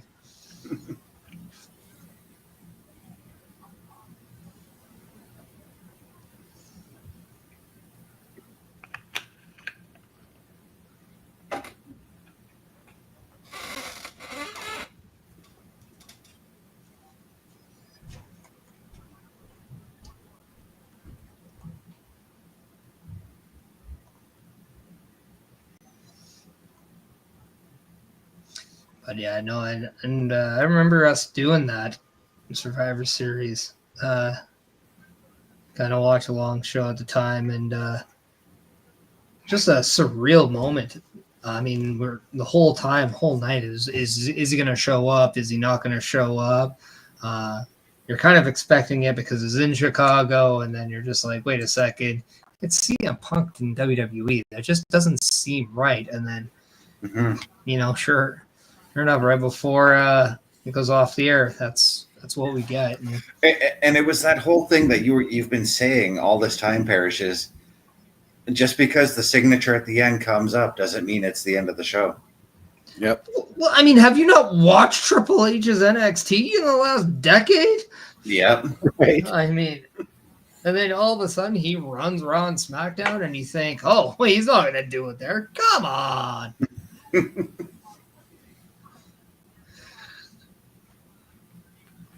Mario Kart could have been on the N64, but then when it goes on a different platform, it's going to be there too. It's just going to be on a bigger stage.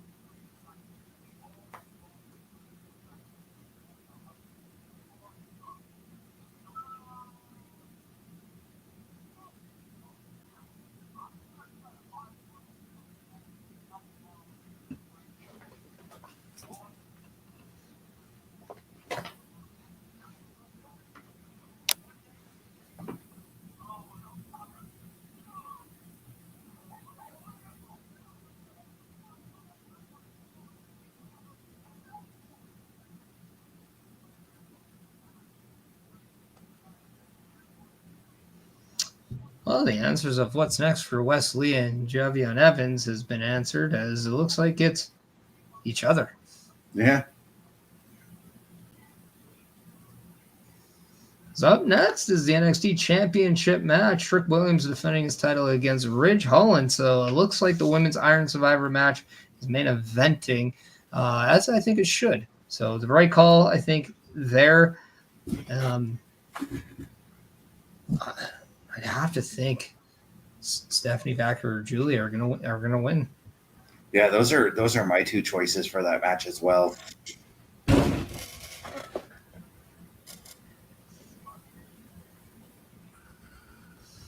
still haven't really made a choice in this Trick Williams Ridge Holland match, but with the way they're booking Ridge Holland, they're booking him as this unstoppable, like, tough dude. And okay, so I'm gonna put you on the spot then. Who wins, Trick Williams or Ridge Holland? Who walks away as champion? Best, go. I'm going to go with Ridge. I'm leaning towards Ridge. I've got Ridge.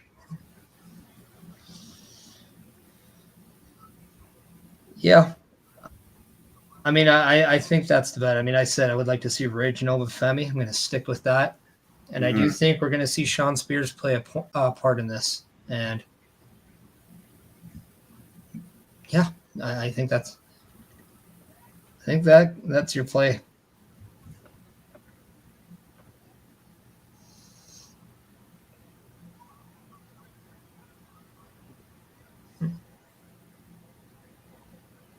I mean, and as they just pointed out, Ridge already has a pinfall on the champion.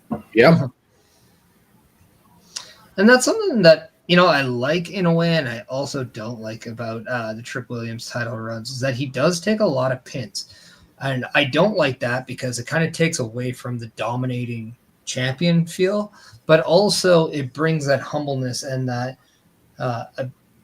availability. Yeah, and just like that understanding that he is human, like he is relatable. It's that he doesn't always win. In fact, he does lose, but what he's able to do is win when it matters and pick himself back up. He's mentally strong, and that's something that, if you want to be at that level, you need. And it's in kind of that inspiring kind of thought. And then, so yeah, it's going to be very intriguing in this match if Trick does bring that aggression that he needs to do. But I think too, this is all in all going to be Trick Williams' strongest mental test more than it is a physical test. Yeah.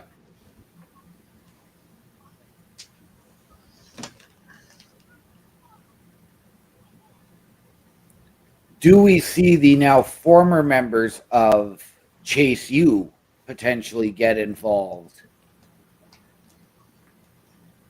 I'll go one step further.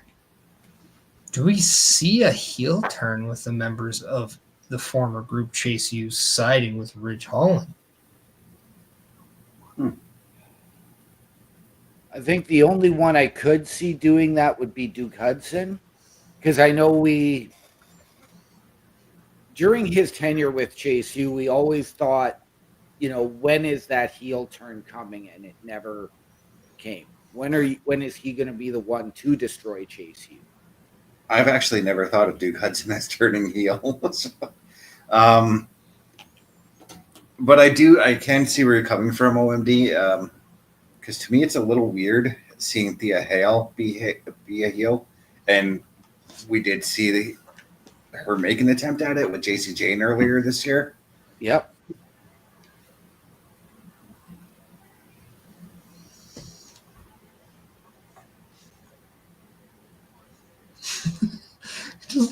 He kind of looks like if Matt Cardona got bigger. Yeah. It does, actually. It's kind of weird. It's funny though, because like his name graphic that you saw there really gives you that Brooke Jensen and Briggs vibe. Yep. Right? Kind of that saloon kind of country western kind of look. Yeah, Yep. kind of that Western lone wolf, lone survivor kind of ideal. That Lone Ranger. There we go. That's what I was looking for.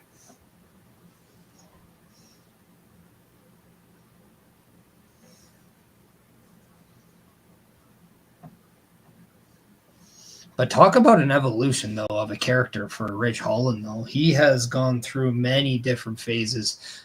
Another one who goes through a absolute interesting time during a faction, and then now he is challenging for the championship. Mm-hmm. I actually really like the evolution of Ridge Holland because honestly, out of the Brawling Brutes, I thought he was the most expendable with the three of them. And I'm glad that I'm wrong on that one.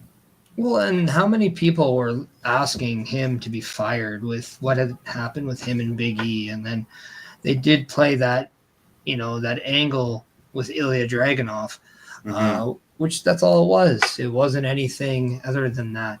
And now you're seeing them, and the last thing anybody's talking about is that. And now they're talking about, oh, look how vicious, look how dangerous, look at what he's capable of doing. And I don't think 3 years ago, you're looking at Ridge Holland and you're thinking, this guy is a world champion in NXT.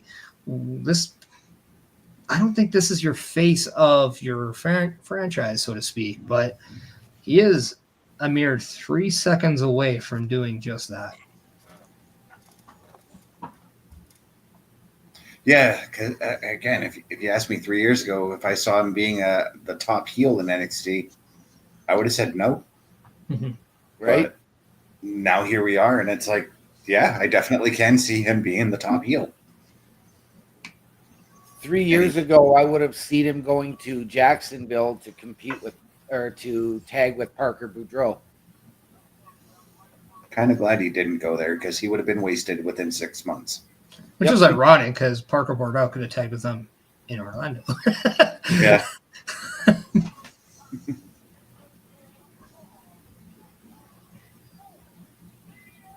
Oh, I kind of just thought, but I wouldn't hate Ridge Holland getting himself affiliated with Gallus. That would be a very intriguing combo. Yeah. I wouldn't want to be the guy that has to pay for dinner out of those four.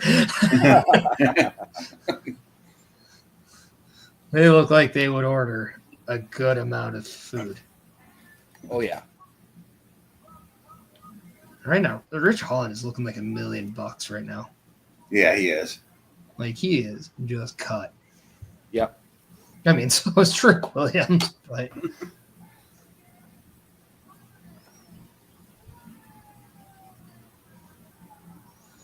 I've always said Trick Williams is your modern day version of Booker T, and I'm gonna stay with that thing. There is so much Booker T I see in him, Yep. and it's crazy to me. It really is. Like he reminds me of like a young Booker T who won the WCW title. Yep.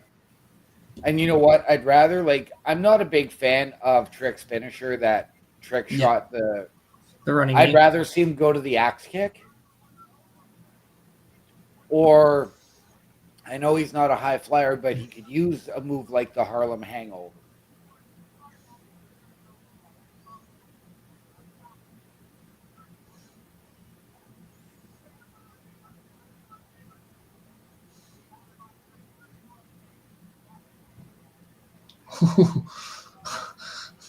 We almost had a quick one on our hands.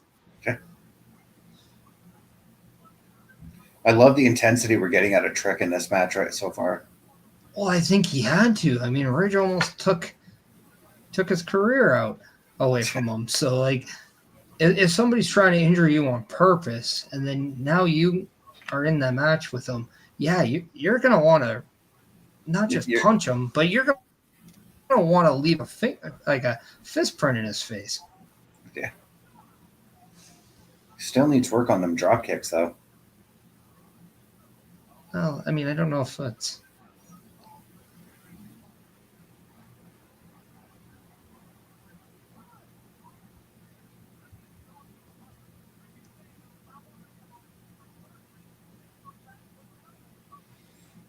So I knew that Trick Williams once played for the South Carolina Gamecocks. That's a hat I usually wear, by the way. Yeah. I have a cousin that goes to that school. But I did not know that he was he attended the Philadelphia Eagles rookie minicamp on a tryout basis as well. Okay, Trick, come on. You could have done better. I'm just kidding. That's pretty amazing. Mark Wahlberg once played for the Eagles. He was one of the last cuts that year too at training camp. No, I mean, you look at the guy's athleticism, you look at his intangibles that he brings to just wrestling, and you wouldn't be shocked if he had success in other ventures of life like football. He has the frame, and oh man, imagine him catching a ball from one of the league's top quarterbacks. Like, that'd be a hard guy to tackle, whether it's a tight end or a wide receiver. Yep. Yeah. And what's funny is, like, he would be a very acrobatic wide receiver, you know, with the height, getting those catches. But as a tight end, he'd be a force to be reckoned with, too. Yep.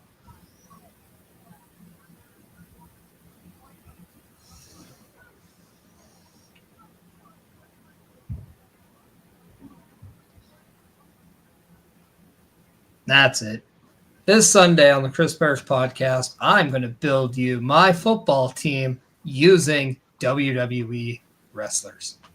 Nice. That's going to be interesting. I like it. There we go. See? Thinking on the spot, getting ideas. Boom. Got it. Are you going to build both an offensive line and a defensive line? Sure, I'm not going to do that. I'm just going to do offense. Who worries about defense now? Apparently nobody does these days. Here's the thing. I'll do a fantasy football lineup of pro wrestlers. There we go. So I'll have a team defense. And that's about it.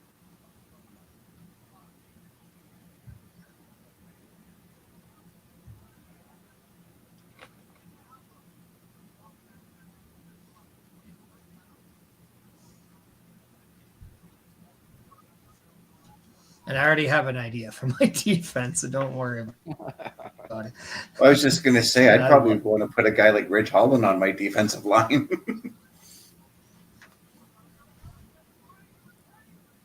See, and I would consider putting Ridge Holland at center.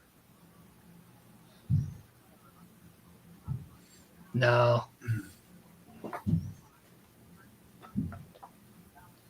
mean, he would be a good defensive end. I'm not going to lie. Mm-hmm. That guy's running towards you. Imagine your defensive ends are guys like him and Obafemi, and you're just be like, oh no. Right. Jake Throw Braun Breaker. Well, I mean, if you want any more, you're gonna have to turn in on Sunday, all right? I'm not gonna overplay this idea, all right? So let's worry about the action and let's stop convoluting my ideas that I have for my show.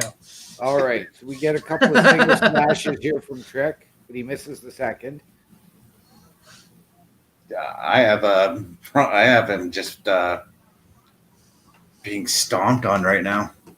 You're being stomped on. Imagine what Trick Williams feels like.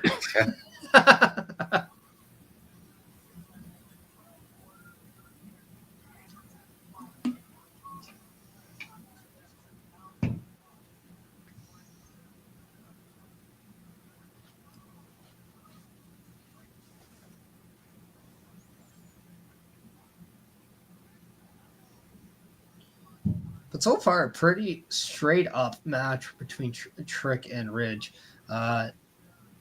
Definitely seeing Trick get in the offense, get in that aggression when he can, making sure he's striking, which somehow I don't think that is the right formula to beat Ridge Holland.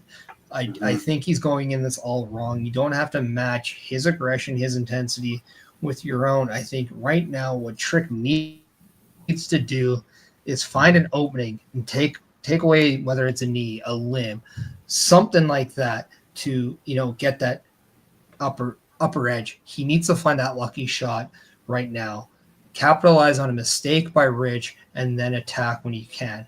Right now, I just don't think Trick is doing himself any favor by taking and taking and taking more and more from Ridge. Yeah, I would definitely go after a knee, maybe hit him with a chop block or something like that to take him down,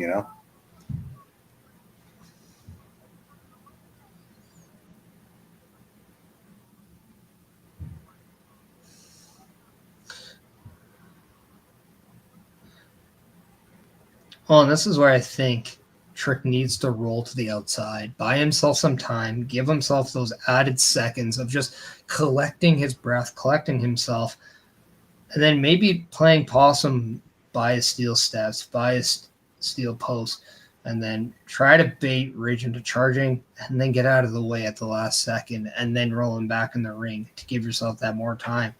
And then you've really opened up a window for yourself. Yeah.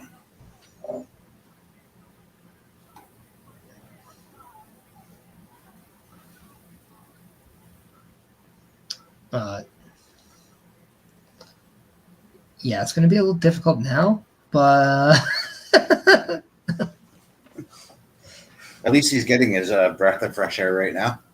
Yeah, with all the blood rushing down to his head, that's fantastic. Oh. And then with his knees kind of bent like that too, you don't want to get him tangled too much because that's going to that's going to rip an ACL. That's going to rip and tear something. Yeah. Well, that just makes it even worse tying him up in the ropes like that. I mean, that's exactly what Ridge needs to do.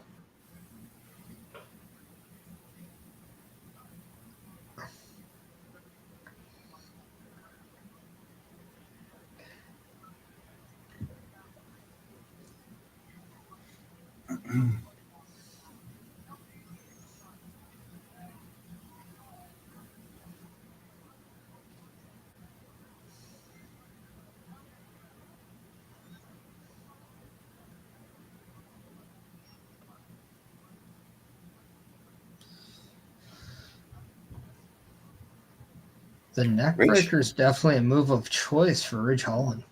Yeah.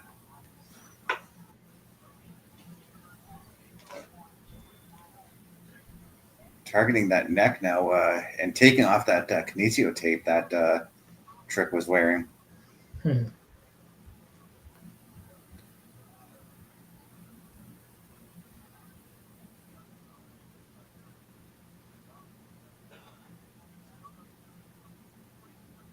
wonder if that tape actually works. I've never tried it. So. Oh, it's fantastic.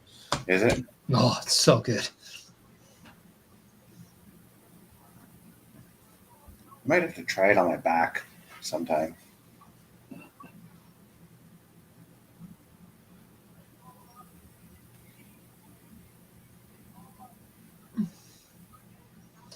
Honestly, the amount of money that you'll spend on that time in and time out, it'll just add up. So I'm better off going to a doctor or a chiropractor for my back. No, just get a pure plank, man. Yeah, that's Just literally that's an option I'm thinking. I mean, you don't even need that. Just plank in general. Yeah. I'm definitely a proponent on that. OMD, what's interesting on your phone? Just looking up a couple of things and was checking the score in the Leafs game.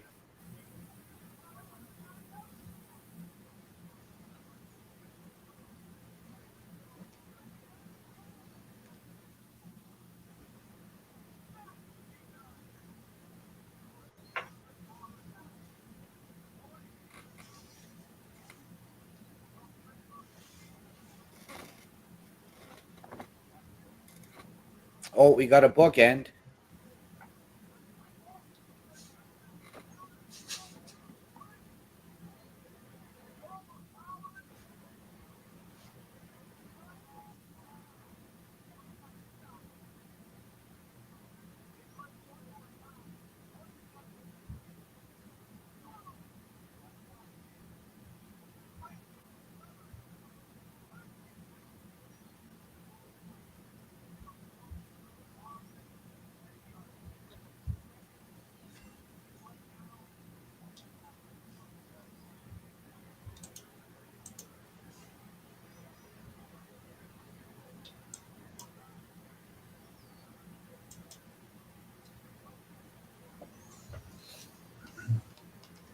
What is Ridge looking to do here?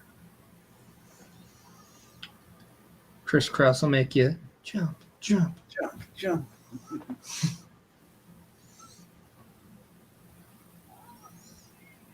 Looks like the family's on vacation, Ridge, because nobody's home.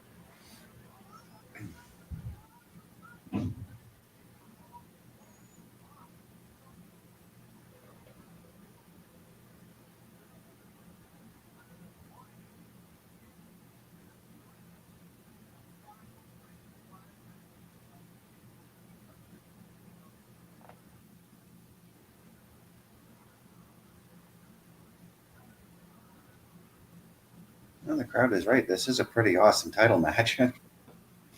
Yeah. Really, so far to me, the weakest match has been the men's Iron Survivor. And I don't even think it was a weak match. I think at the same time, that's a good thing. Yeah, I mean, if your show is just gradually building up the whole time, like good for you. Like,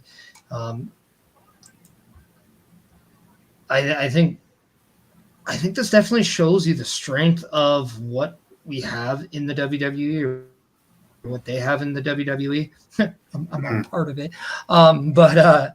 No, and just so when you watch whether it's Raw on Monday nights and you see what they provided with that, with the amazing episode this past Monday was, or you're going to SmackDown and you're watching the episode that we got yesterday. Yeah. But then now we got a PLE from NXT, and we're seeing all the capabilities of just about everyone, whether it's the women stealing the show, whether it's the tag team action, absolutely giving us everything, whether it's Trick Williams, your champion, fighting tooth and nail and taking everything from somebody like Ridge Holland, or Nathan Frazer doing double duty and impressing everyone doing so, or it's Obafemi coming back and putting NXT on notice once again. Mm-hmm. There's a lot going into NXT right now. So when we look about the next 5-10 years of WWE, if we're seeing people like Ridge Holland and going up against Obafemi for the WWE title, I think it's going to be just all right, to say the least.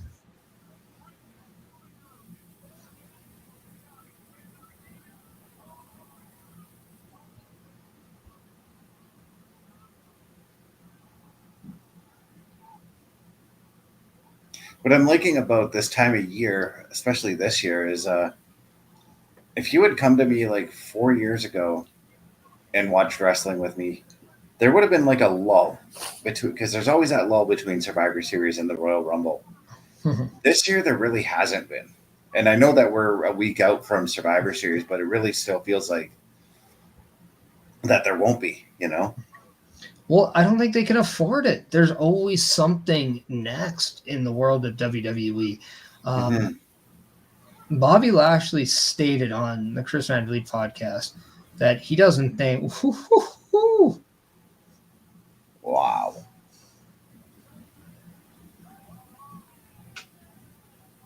And just like that, what I was about to say is he doesn't think people really realize how quick things move in the WWE. And just like that, we got the finish to our NXT title match with Trick Williams picking up the win.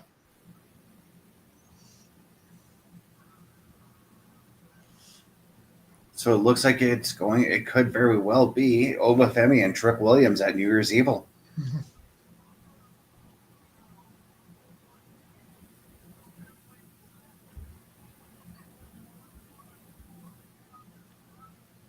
And there were several moments in this match where I thought Trick was done.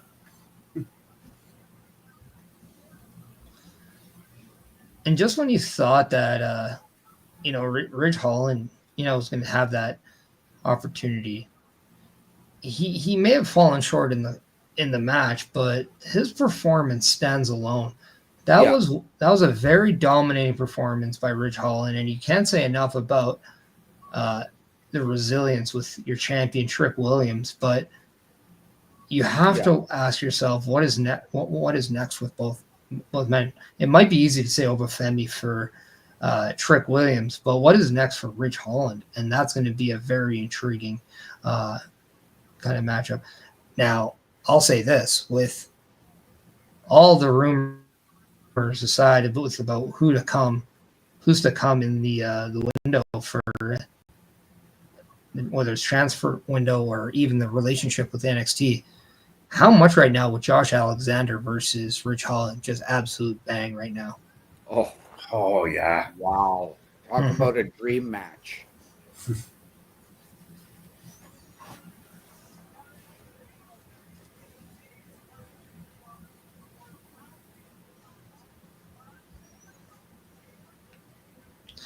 But if there's one person smiling when Trick Williams got that 3 count, I'm sure Andre Chase felt a little bit happier knowing that Ridge Holland is not the NXT champion. Yep. And I know you alluded to it last week with the simplicity that we saw around Survivor Series with no big returns, nothing like that. We've gotten the same thing to this point tonight. The exception of Obafemi coming back. Yeah. Who I was reading from Wrestling Inc. as it's reporting that he was back home visiting with family and friends in Nigeria. It was not a working visa related issue. It was just some time off. And then now the belief is that him going to Raw and SmackDown is not likely anytime soon.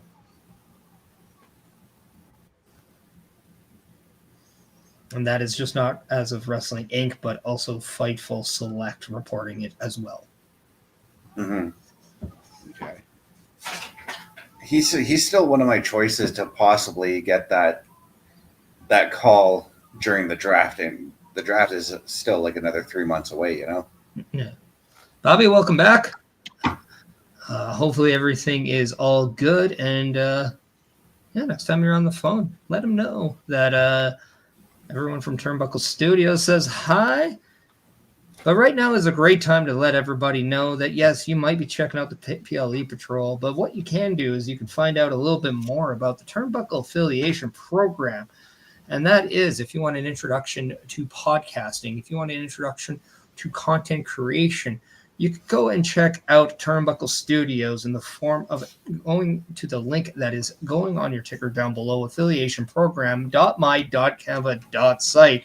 And you can get a little bit more info about how you can get an introduction and into podcasting and content creating through the platform of Turnbuckle Studios, who have a weekly variety of content. But instead of me just talking about it, why don't you watch a video and see for yourself if this is something you'd be interested in.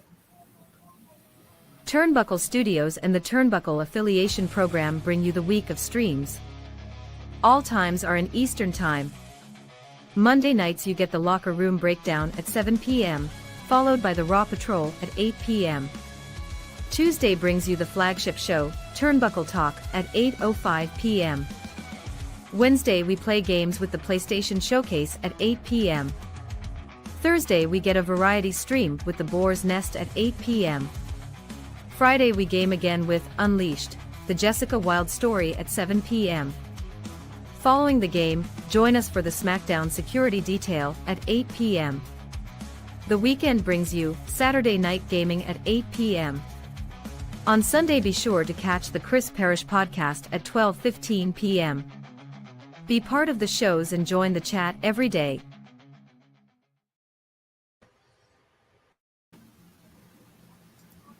And that's just a little bit of what we see. Obviously, you don't have the PLE Patrol because we never know when it's happening. We just know that when it does, we're going to bring it straight to you. And you can always check out Turnbuckle Studios on all of its platforms, especially with everyone attached to the Turnbuckle Affiliation Program. Yeah, I was going to say maybe we should just put every month tune into the PLE Patrol, but PLEs don't happen every month, so. No.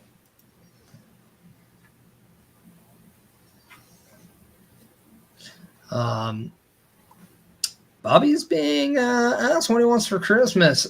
Bobby, without saying your two front teeth, what do you want for Christmas?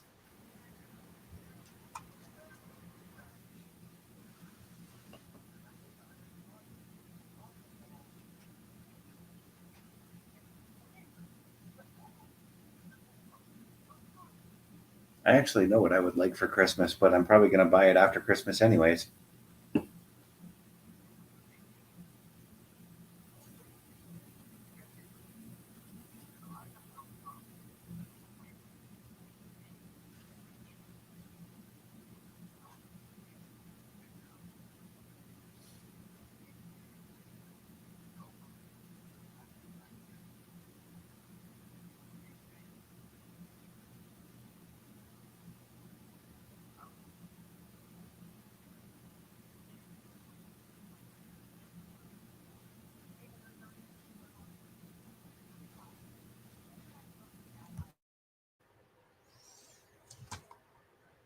As we have Bubba coming in saying, "What's up?" And then we have Bobby coming in and saying, "I told them phone cases for my phone." Getting a shout out from Bobby there, Bubba. You should say, "What's up?" right back. Thoughts on that Ethan Page promo? I didn't catch what he had said because I froze up a bit briefly there.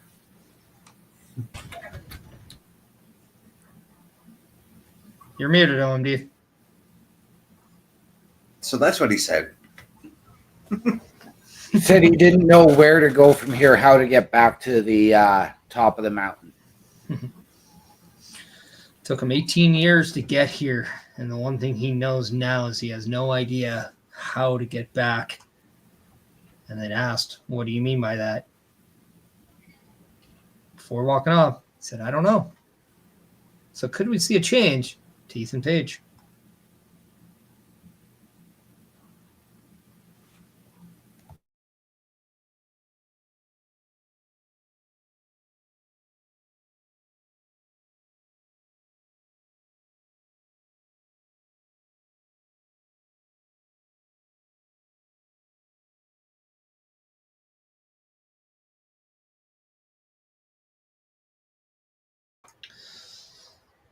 So coming up on Tuesday, we have Tatum Paxley and Gigi Dolan taking up on in tag team action, going up against JC Jane and Jazz in the next of Fatal Influence, as well as we have addressing the NXT universe is your men's Iron Survivor winner, Oba Femi.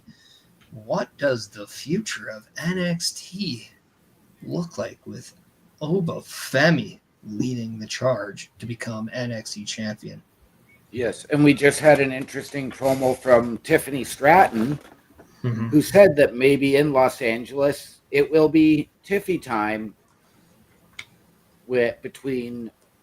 during the match between Roxanne and the winner of the Women's Iron Survivor.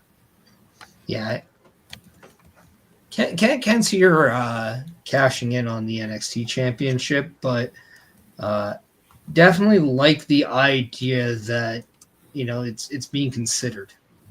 Yeah.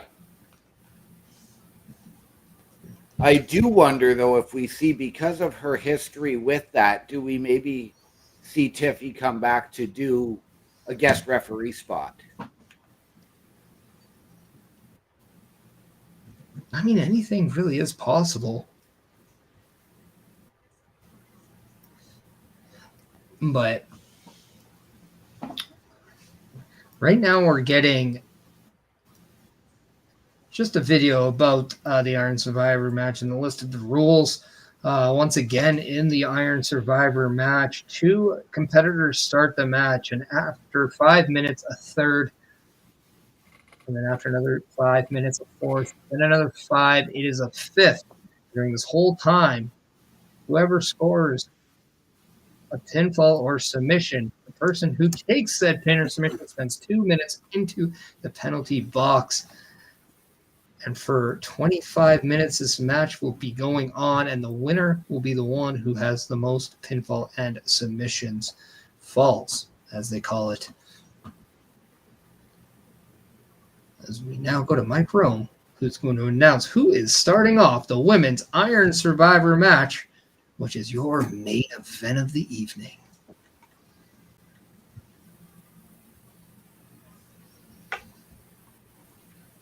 I can do commentary, guys. Yeah, you can.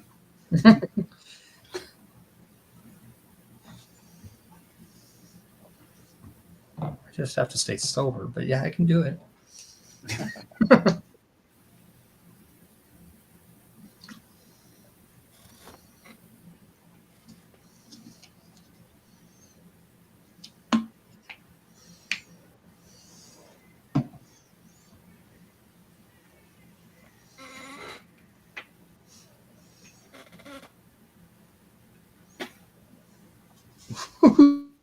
Now that's how you start it.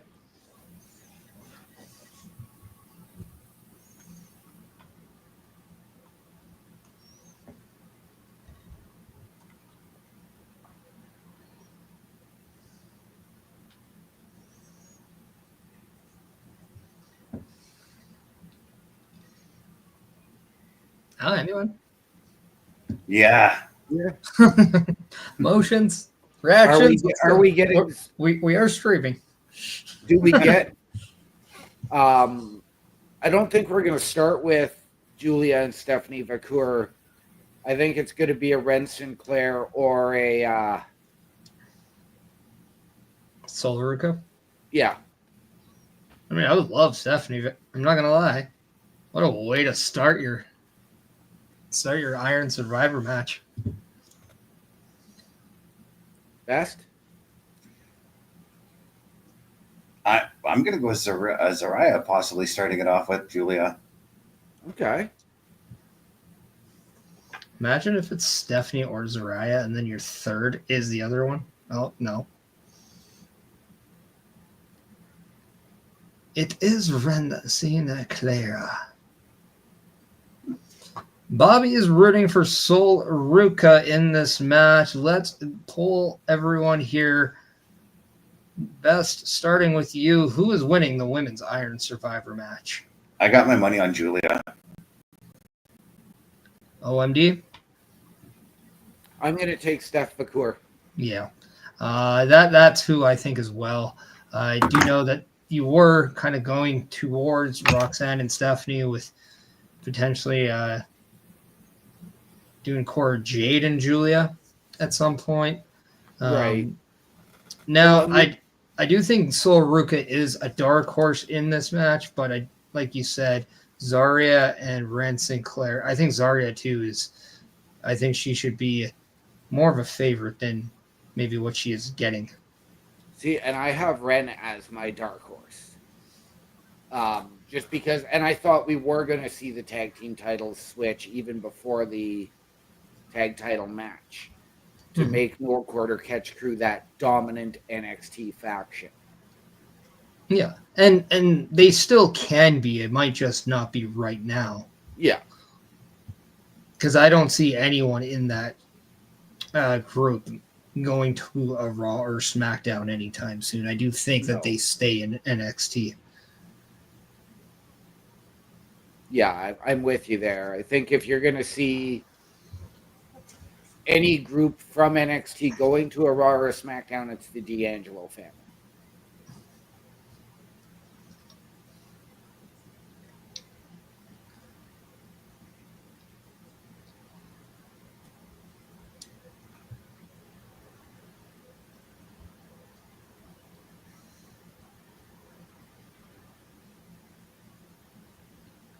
But I'm also looking at the fact that we've already seen Giulia lose a women's title match due to the interference of Cora Jade.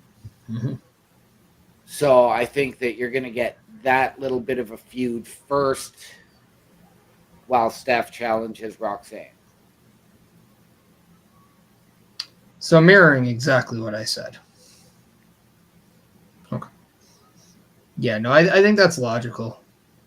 Go ahead. No, I was gonna say what I'm liking about this women's match here is we're basically looking at the future of the NXT women's division in this matchup.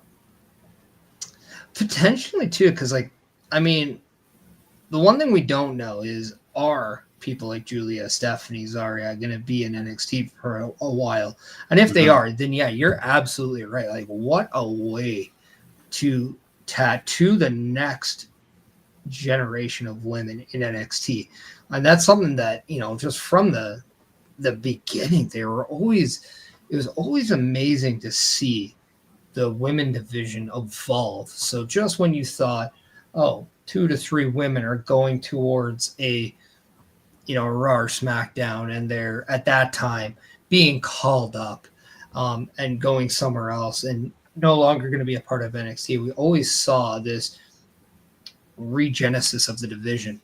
And now we're kind of getting it again because the expectation is people like Roxanne Perez, potentially Cora Jade, among others, could be, main roster, i.e. Raw and SmackDown build. That is still a perception from a lot of people. But with this whole transform window, we don't know anymore kind of who's going to be the shapeshifters in the NXT women's division. But we do know that these are 5 women right now that if they stay in the NXT brand, that's 5 women that could really take it to the next level.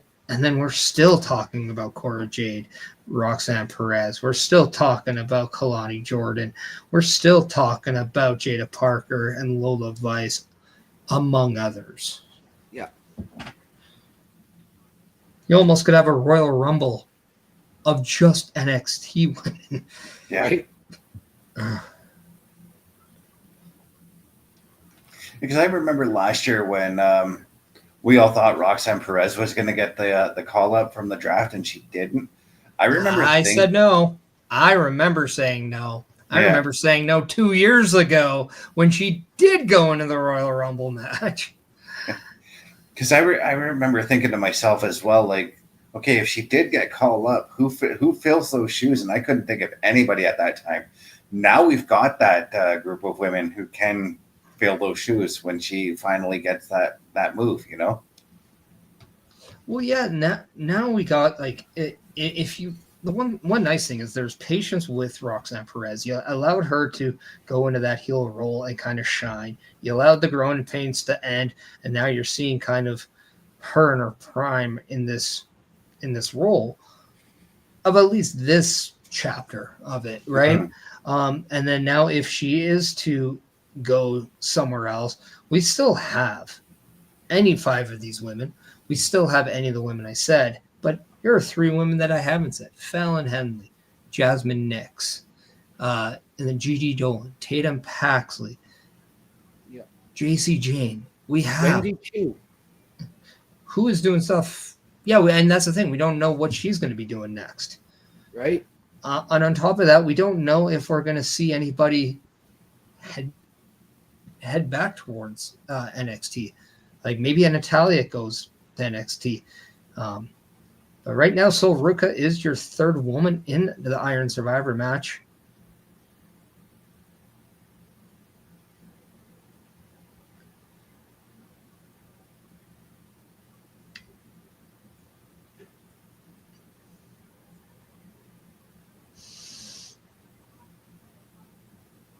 And another woman that we haven't even mentioned that I think could make big splashes over the next year is Carmen Petrovic as well. Yeah. Yep. Izzy Dame.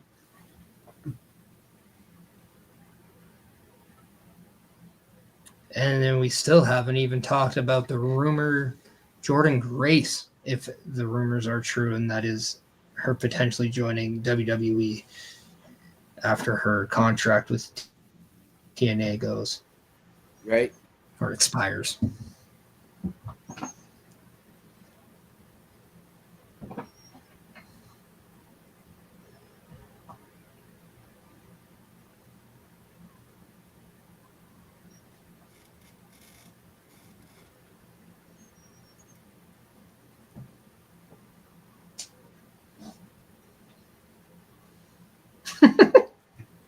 Interesting offense from Wren Sinclair there.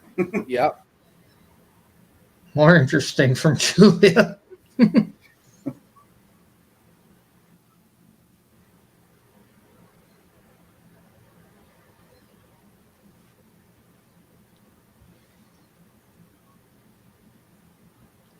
Wren Sinclair does a fantastic job of making sure Sol Ruca, at least from a temporary standpoint, couldn't submit.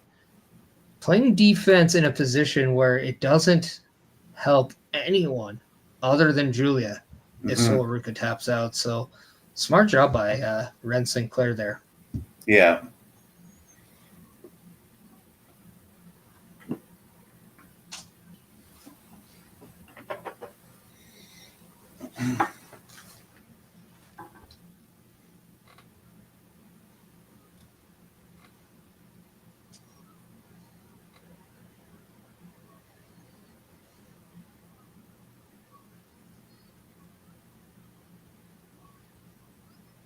Smart of her to keep Sol down, grounded too, because as we all know, Sol Ruca is known to be a bit of a high flyer. Yeah. Yep.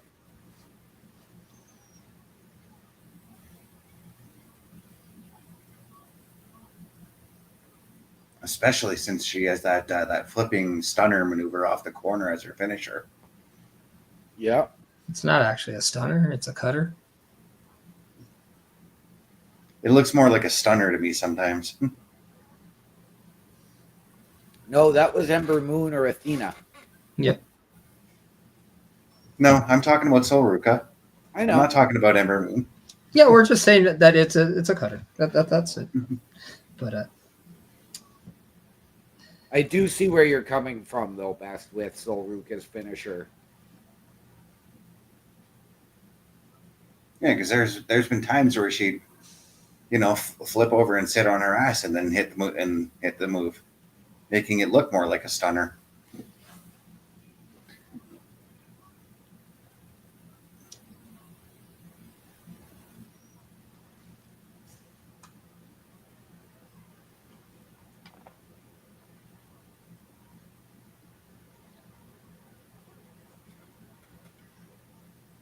You know, I realize that everybody wants to have the first pinfall in the match, but I don't understand why they're breaking it all up, because then it takes one person out of the ring for that 2 minutes.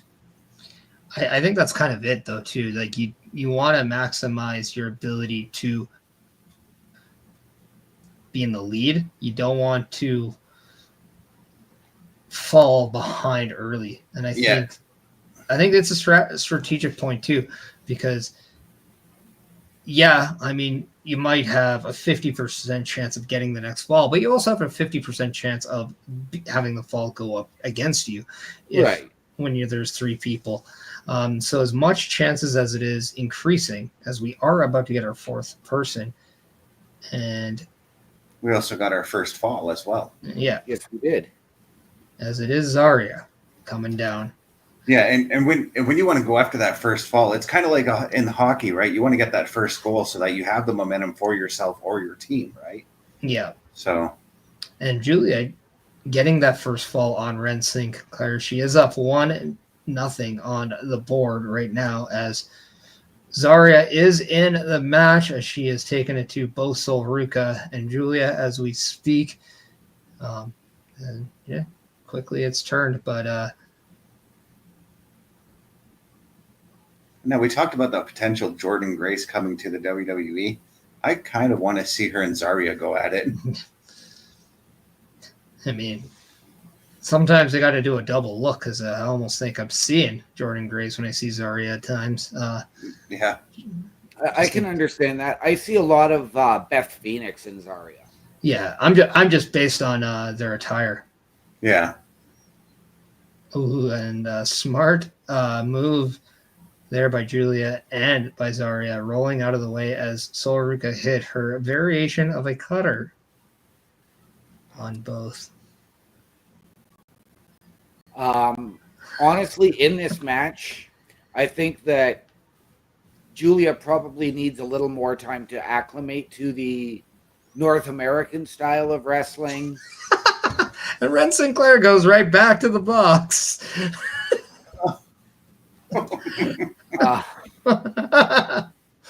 That was smart. That was so smart on Ruca though to do that. That was fantastic. Go ahead, OMD. Because I do see potentially Zaria getting the early call up and potentially forming a team with Rhea Ripley.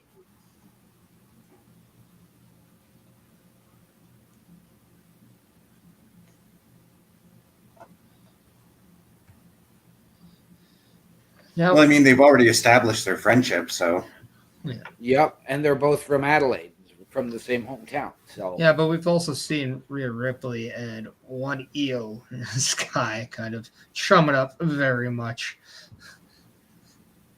Yes, we have. And then Rhea Ripley is also, has been known to be friends with almost just about everyone at one point.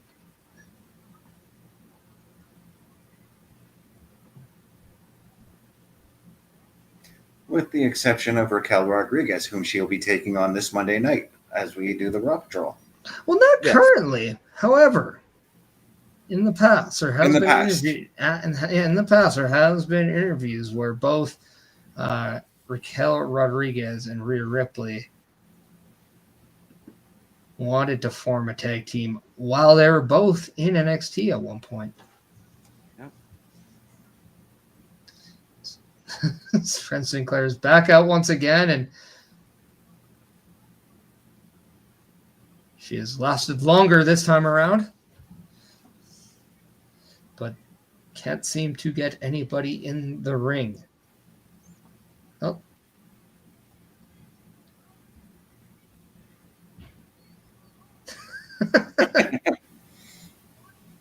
Very. Oh.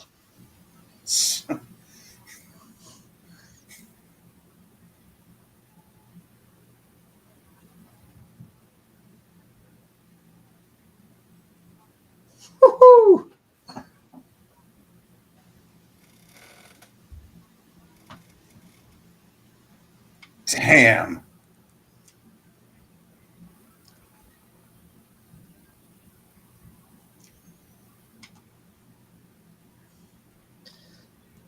Bobby said, nice to see Wren Sinclair in the Women's Iron Survivor match. That is correct. She's being extremely entertaining in this match.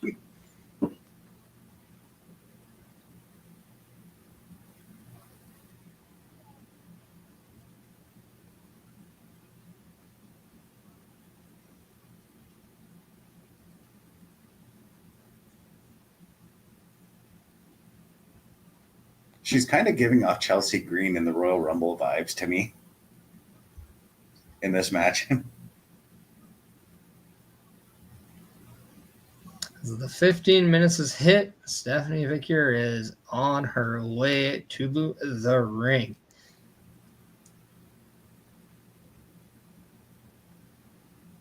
Okay, so I'm about 5 seconds behind you, Parrish. And everything is right again in the world.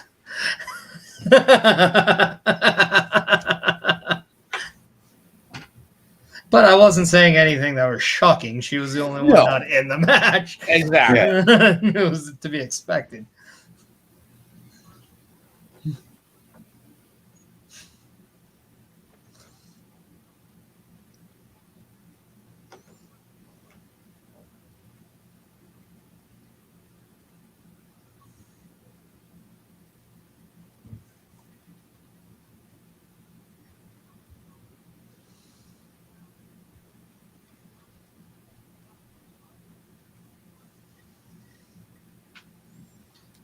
Oh. Quick snap on that dragon screw. And now we have a nice stare down between Stephanie and Giulia.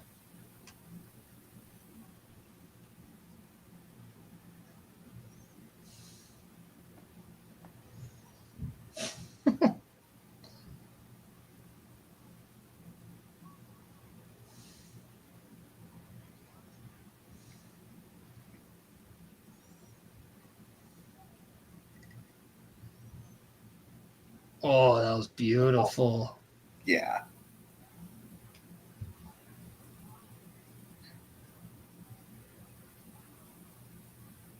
That whole setup was just awesome.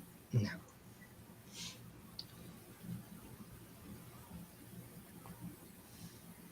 And anybody scoring at home right now, we are just over 17 minutes into the match, which means there's just under 8 left. Giulia and Ruca leading the pack with 1 fall apiece. Stephanie Vaquer, Zaria, and Wren Sinclair yet to score a fall. That is where the scoring lies for anybody wondering.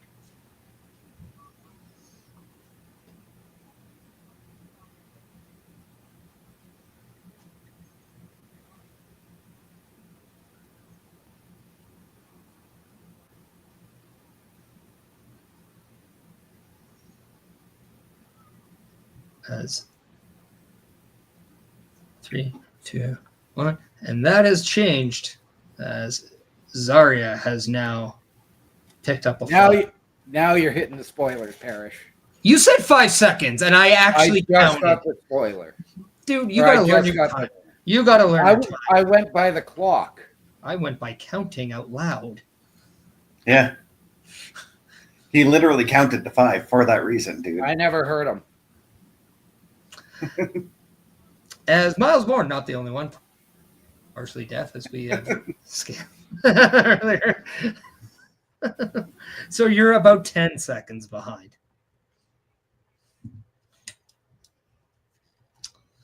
Out of curiosity, how much time does it say under deadline right now for you? 18:20. Okay, I'm 18:33. There we go. Perfect. We are now good. 13 seconds.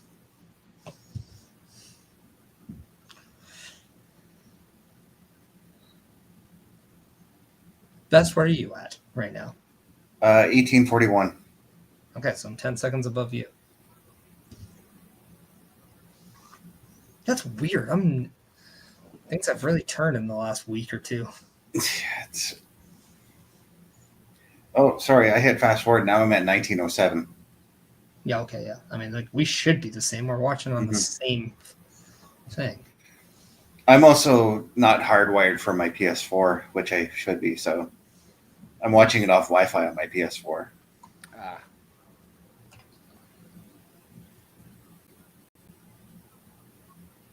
Which on the 10th, I'm planning to go and get another Ethernet cable for that. I'm just not going to buy a 50-foot one like I did last time. Why not? Because I'm hooked up to a 50-foot one right now. Actually, you know what? I could probably take this 50-foot one and move it over to my PS4, and then get a shorter one for my laptop to the modem. I love how me being a yeah, smart but how ass actually. shorter? How Actually, short made of me help think. do you need? Probably about 25 feet, I would say. Okay, I'll have to check. I don't think I have one that long, but That has to be clipped. That has to be clipped.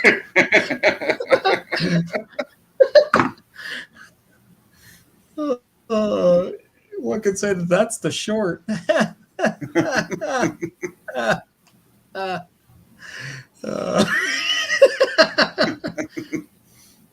He has now muted himself, everyone. For that reason alone.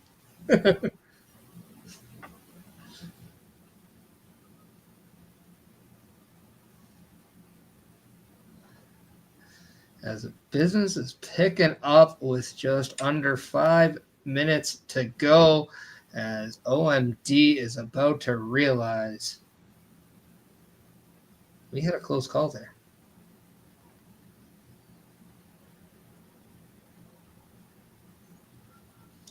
I love these teases between Stephanie and Giulia we're getting right now.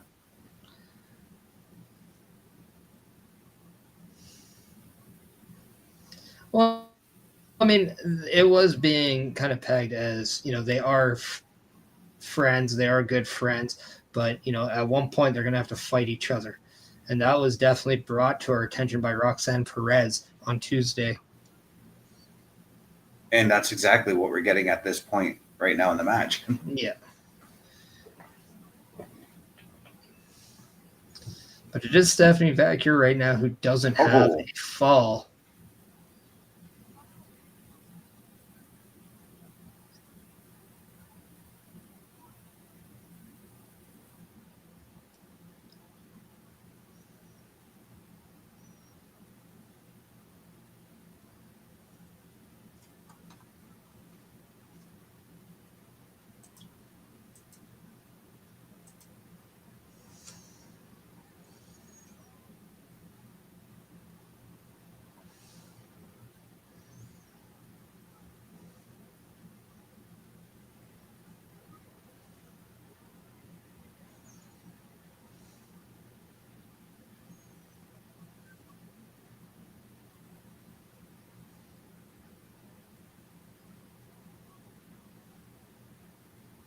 I was going to say, I'm waiting for that moment for Wren Sinclair to get her pin, but she took the pin.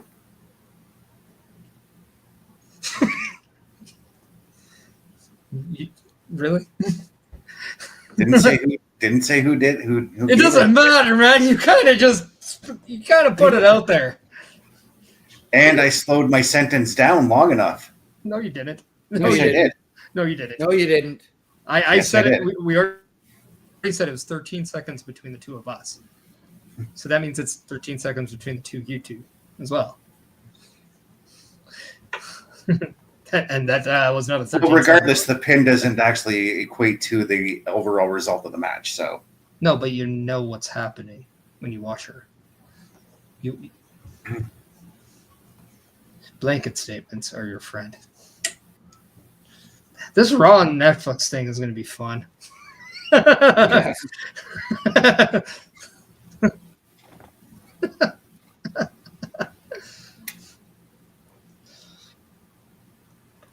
It's going to be interesting to see how we do the Raw Patrol when they're over in the UK.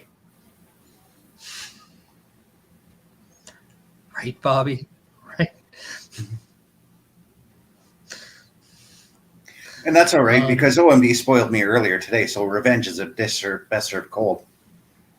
How did I spoil you earlier? Okay, When guys, you calm went- when down. you- Let's just enjoy the show. Let's bitch after the show, all right? When you announced one of the wrestlers coming to the ring before me, man. Or not. This is why I drink on stream, people. This is why. This is why. But all in all, this is a great match so far. It is.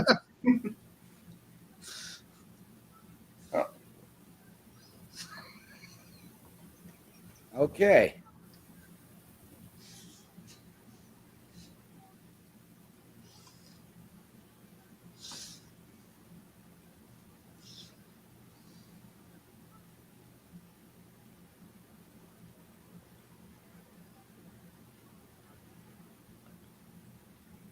I am loving the speed that we're getting right now with everything.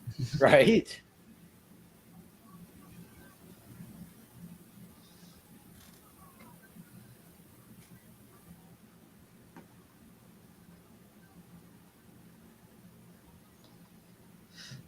And OMD, you should have the finish by now. Just got the finish. And the one who says their favorite candy is honey or lemon cough drops, Giulia is your Iron Survivor winner on the women's side. Yeah, And I'm the one who finish to the match. I'm the one who picked her.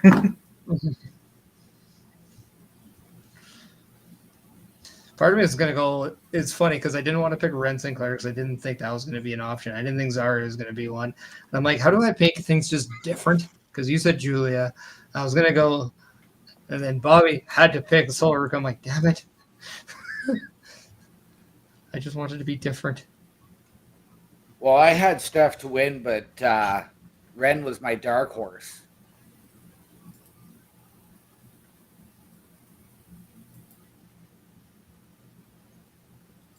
But yeah, no, the aggression, the speed, and just, knowing when to rev it up. Very similar to last year's men's with Trick Williams getting the win. We saw that kind of same desperation in the last minute or so with the women's Iron Survivor match. And now it's a clear sign that Giulia, again, is your kind of the one in the driver's seat of challenging Roxanne Perez for that women's championship. So, going to be very intriguing to see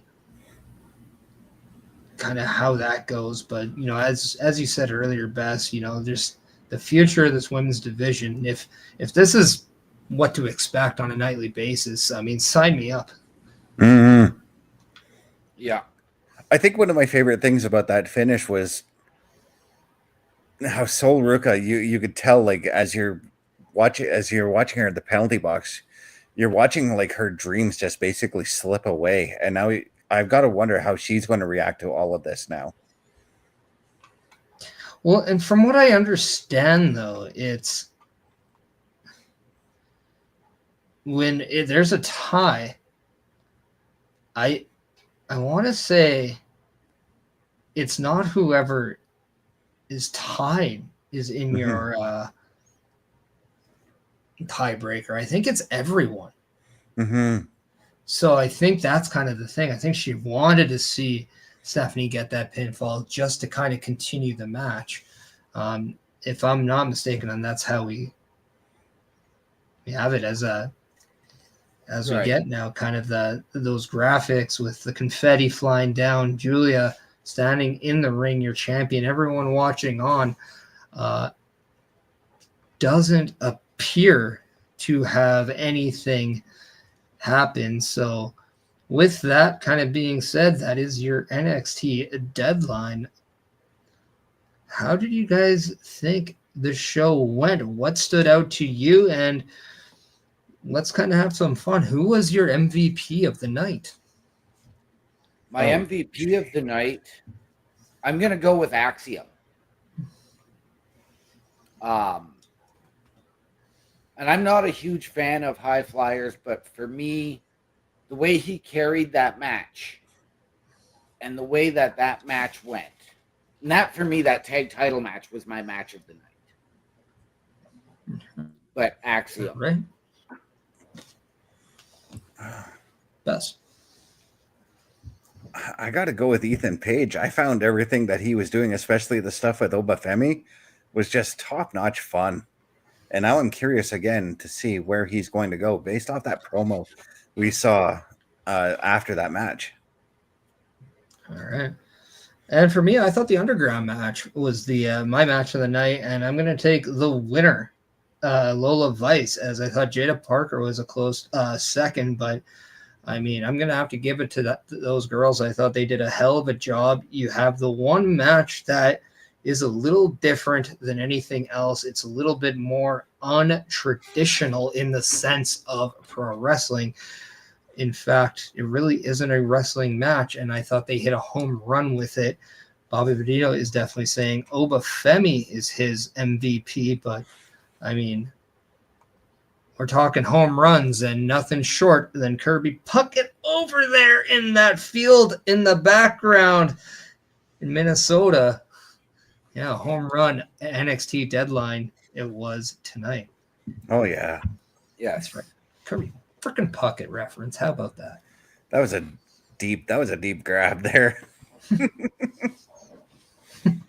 Well timed too with the baseball diamond, kind of right there. Yeah.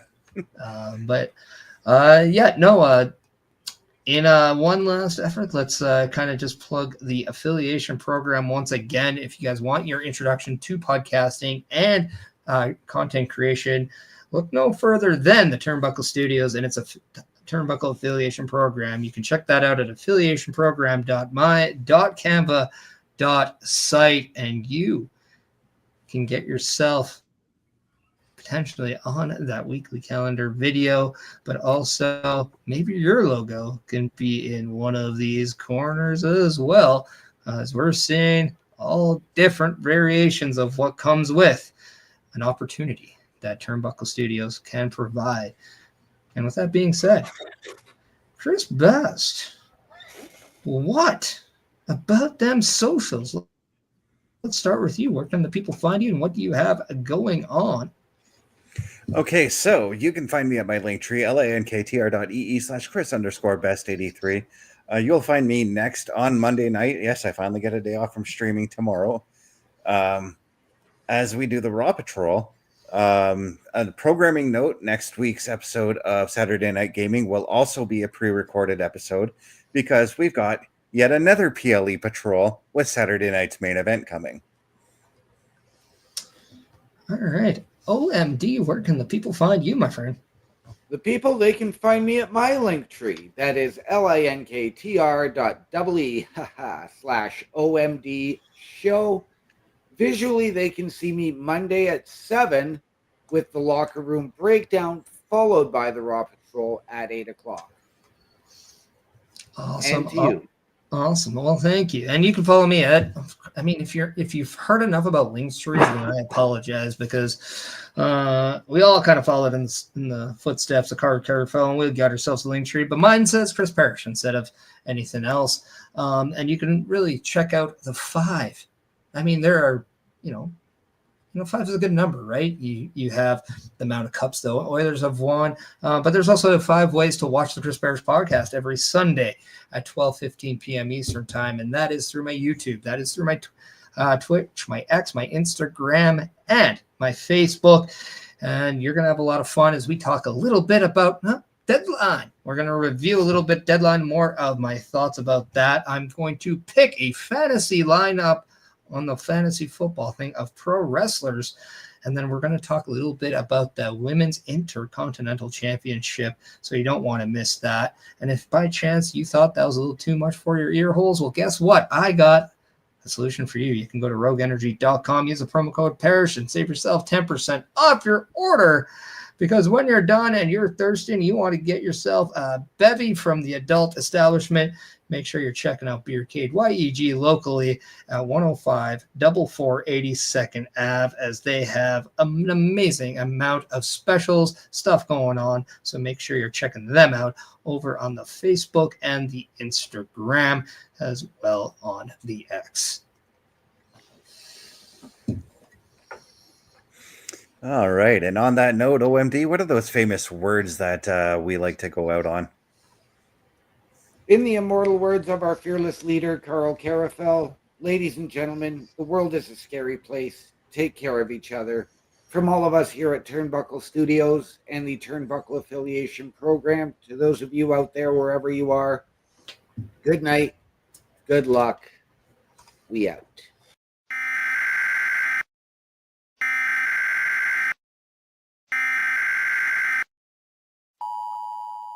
The following is a test of the Emergency Podcast Network. Please stay in your homes, remain calm, and await further instructions.